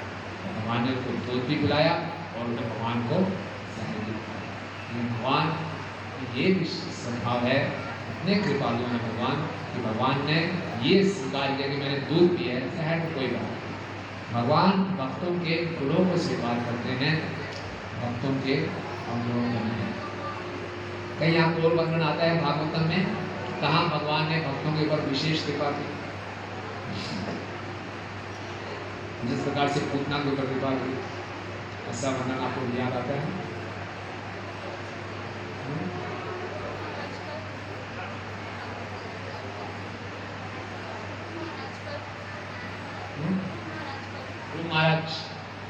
ध्रुव महाराज बहुत मेहनत की। मटेरियल से क्षण को छुआ, सारा का सारा शुभ हो गए। लेकिन और ऐसे कोई पापी व्यक्ति पे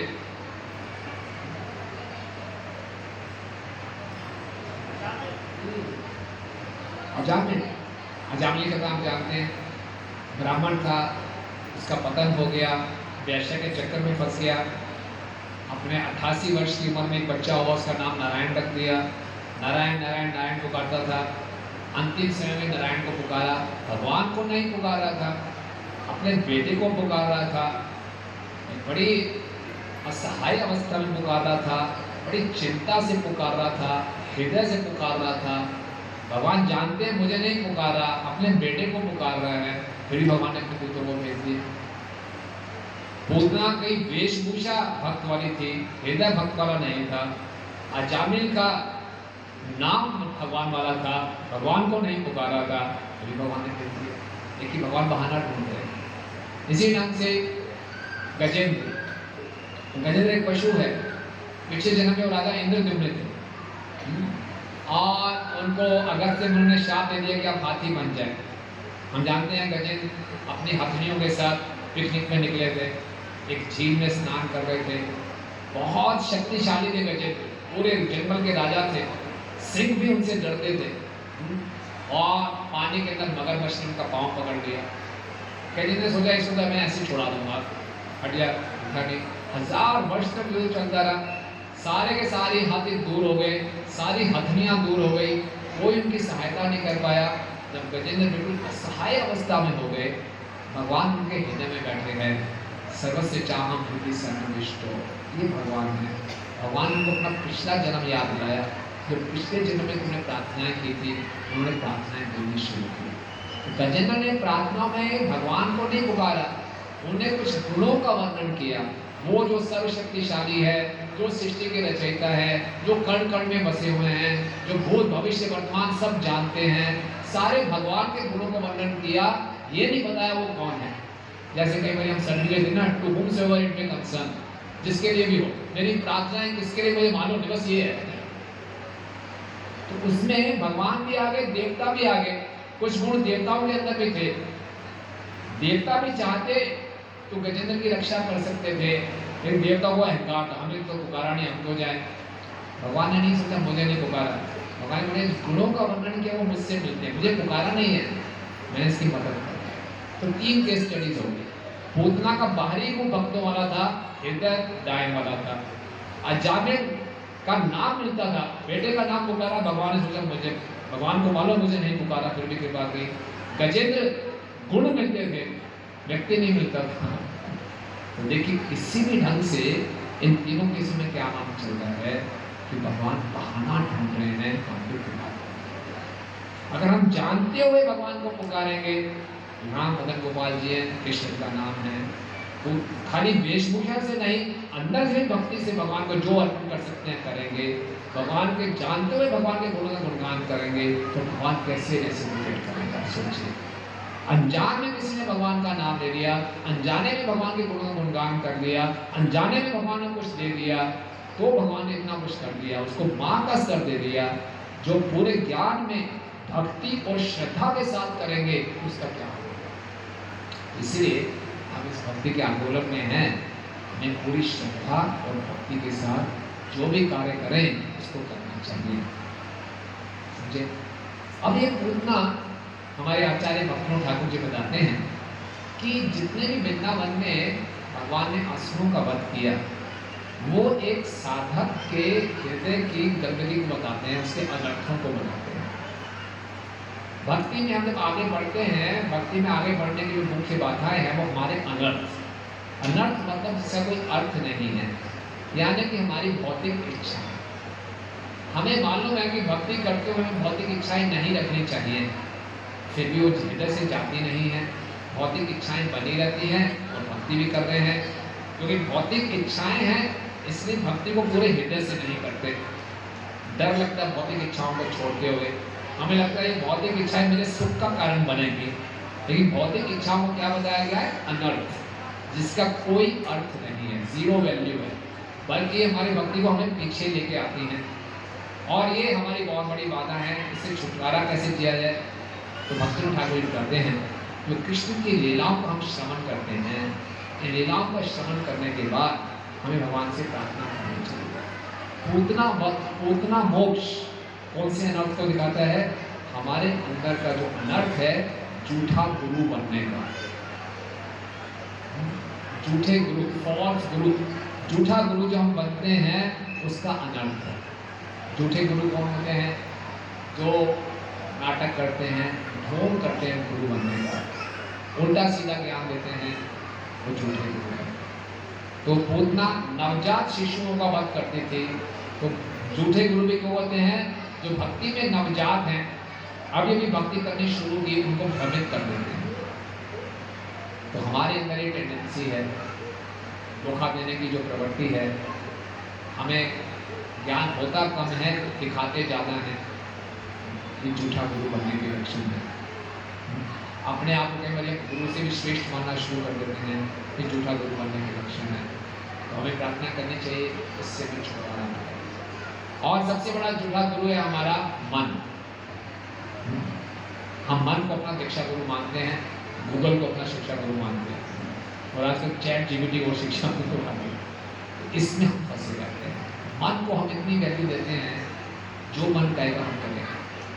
वास्तव में दीक्षा, जब हम प्रमाणिक गुरु से दीक्षा लेते हैं, दीक्षा लेने की आंतरिक तैयारी ये है कि आज से मनमानी बंद, तभी दीक्षा शुरू होगी। दीक्षा, आप सबकी भी दीक्षा होने वाली है, कहीं की दीक्षा हो भी गई है।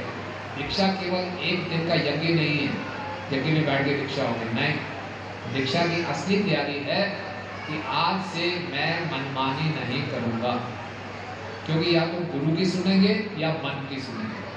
अक्सर हम मन को ज़्यादा सुनते हैं, मन के हिसाब से करते हैं।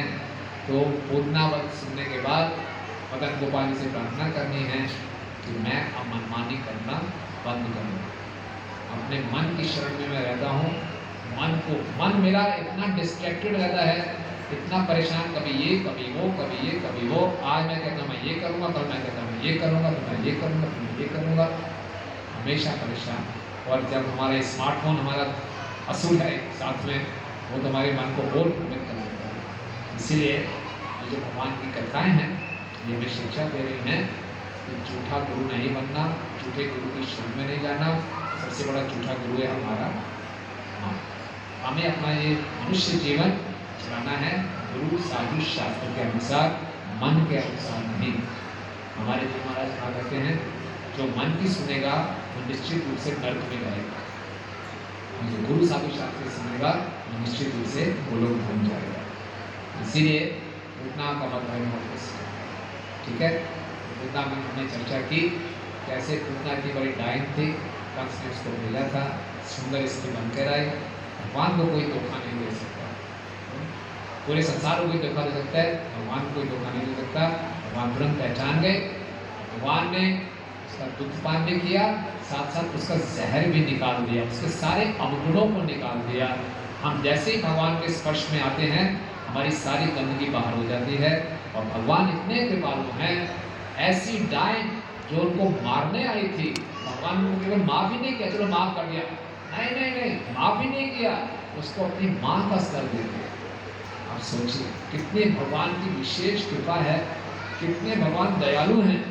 यही देखकर उद्धव जी ने विदुर जी से कहा, अहो बकीयम स्तनकालकूटम जिज्ञासयाप्यादपि असाध्वी देवे गतिं दात चितांतनम्यं कम्वा दयालुं शरणं व्रजेम। अहो बकीयम स्तनकालकूटम, अहो हद हो गई। बकी, घुटना के नाम बकी है, जो अपने स्तन पे कालकूट जहर लगाकर आए थे। जिज्ञासयाप्यादपि असाध्वी, असाध्वी थी, भगवान को मारने आई थी। देवे गतिं दात चितांतनम्यं, तभी भगवान उसको धात्री का स्तर दिया। कम्वा दयालु शरणं व्रजेम, इससे ज्यादा दयालु आपको कौन मिलेगा? जो आपको मारने आ रहा है उसको अपने माँ का स्तर दे रहे हैं, इससे दयालु और कौन होगा? इसकी और की शरण में जाने की आवश्यकता क्या है? केवल कृष्ण की शरण में ही जाना चाहिए। हरे कृष्णा कृष्णा कृष्णा हरे हरे, हरे राम राम राम हरे। श्री प्रभुपाद की जय। किसी कोई प्रश्न है तो कितने हैं? Questions, comments?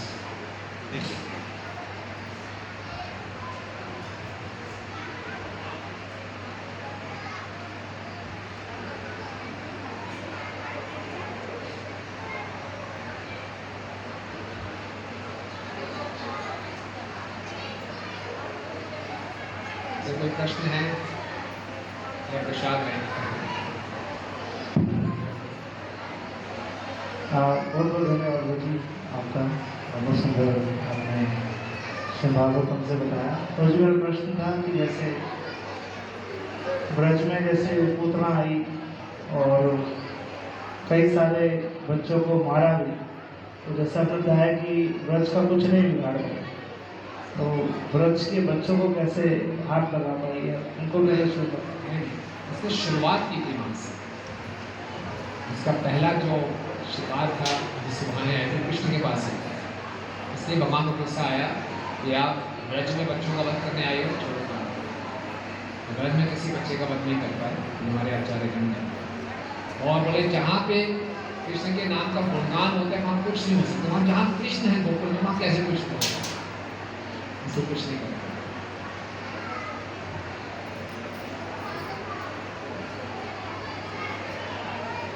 हेलो, राम प्रभु जी। प्रभु जी भी आपने बताया कि कृष्ण जी ने पूतना को माँ का स्थान देके क्षमा करके मोक्ष कर दिया। हम भगवान की कुछ थोड़े से अंश हैं, क्या हम कोई हमसे बुरा करे हमें उसको मतलब गिला शिकवा नहीं होना चाहिए और कोई फीलिंग नहीं आनी चाहिए नेगेटिव उसके प्रति? हम मोक्ष तो नहीं दे सकते, लेकिन जो गंदी फीलिंग है उसको कैसे करें? हमें पता है कि कोई हमसे गलत कर रहा है। अच्छा प्रश्न है। पूतना तो जहर पिलाने आए थे, हमको जहर पिलाने आएगा पता उसको कैसे क्षमा करेंगे? चलो कोई हमें कुछ बुरा व्यवहार कर दे, कुछ बुरी बात बोल दे, तो कैसे उसके साथ व्यवहार करना चाहिए? उसकी चर्चा हम कल करेंगे मॉर्निंग में ध्रुव महाराज से चलेंगे। लेकिन सुनीति ध्रुव महाराज को ये आदेश देती है, ध्रुव महाराज के साथ बहुत दुर्व्यवहार किया था सुरुचि ने, उनकी सौतेली माँ ने। तो पहला आदेश ये दिया था कि जो हमारे साथ बुरा करे उसका अमंगल मत सोचो, हमारे साथ बुरा हुआ उसको कर्मों का फल मानो। और तीसरा, इस दुख को दूर करने के लिए भगवान की शरण में 3 स्टेप अपनाए। पहला उसका अमंगल, मतलब पहला विचार क्या आता है उसके मन के लिए, उसके लिए श्राप निकलता है, उसका भी बुरा हो ऐसी भावना आती है। ये नेचुरल हो, उसने मेरा बुरा किया उसका भी बुरा हो ऐसी कुछ भावना आती है, नहीं, उसको खत्म करो। और मेरे साथ बुरा हुआ, कुछ मैंने बुरा किया होगा उसका फल है, और भगवान की शरण ये प्रयास है। क्योंकि अगर आप ये रिएक्ट करेंगे तो एक नया एक्शन शुरू हो जाता है, एक्शन रिएक्शन एक्शन रिएक्शन चलता है और हम फंसते रहते हैं। आसान नहीं है, प्रयास करें। और कुछ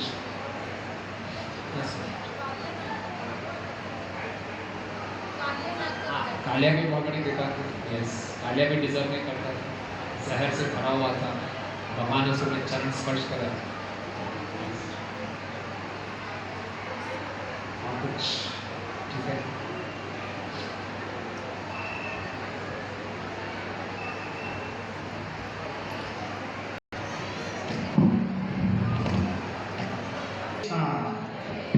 सभी दोनों हाथ ऊपर करके रोजी का धन्यवाद करेंगे। बहुत सुंदर रोजी ने कथा सुनाया।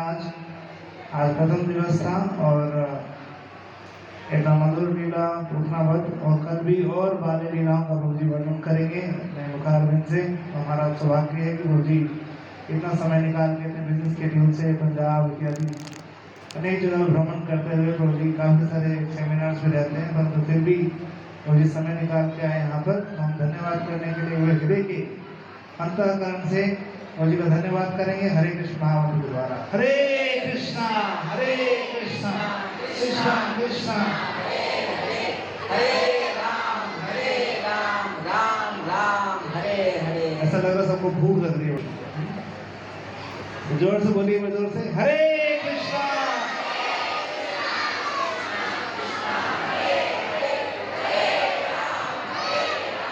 राम राम हरे हरे।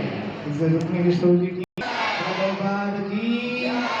तो आज हम साथ साथ धन्यवाद करेंगे। हमारे बीच में हैं हिजबुल राम निरंजन प्रभु जी और मिथिला जानकी माता जी, जिन्होंने आज का प्रसादम सभी भक्तों को अर्पण करने के लिए जो है किया है। तो हम दोनों का धन्यवाद करेंगे, दोनों को बुलाएंगे कि आप आइए स्टेज पे और प्रभु से आशीर्वाद प्राप्त करें। और इनके लिए भी एक बार जोर से बोलेंगे हरे कृष्णा कृष्णा कृष्णा हरे हरे, हरे राम राम राम हरे हरे।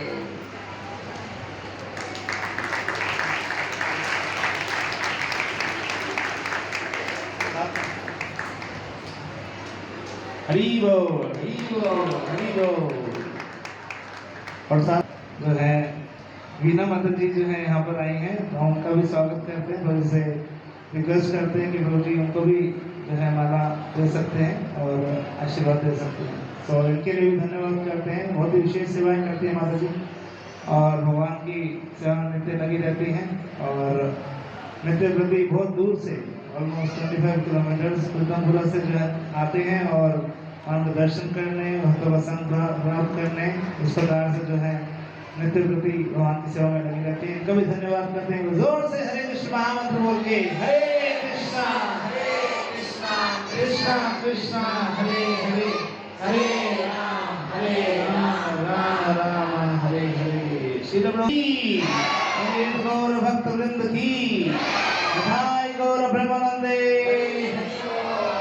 तो कल भी इसी प्रकार से सभी भक्तों से प्रार्थना है कि कल 5 शुरू होगा, फिर 5:30 बजे जो है कथा शुरू होगी। सभी भक्तों से प्रार्थना, आज 5:30 बजे कथा शुरू हो गई थी, उसी प्रकार से जो है कल का भी समय रहेगा और परसों का भी रहेगा। और संडे को क्या है, रविवार को श्री श्री राधा मदन गोपाल जी की नौका विहार उत्सव की।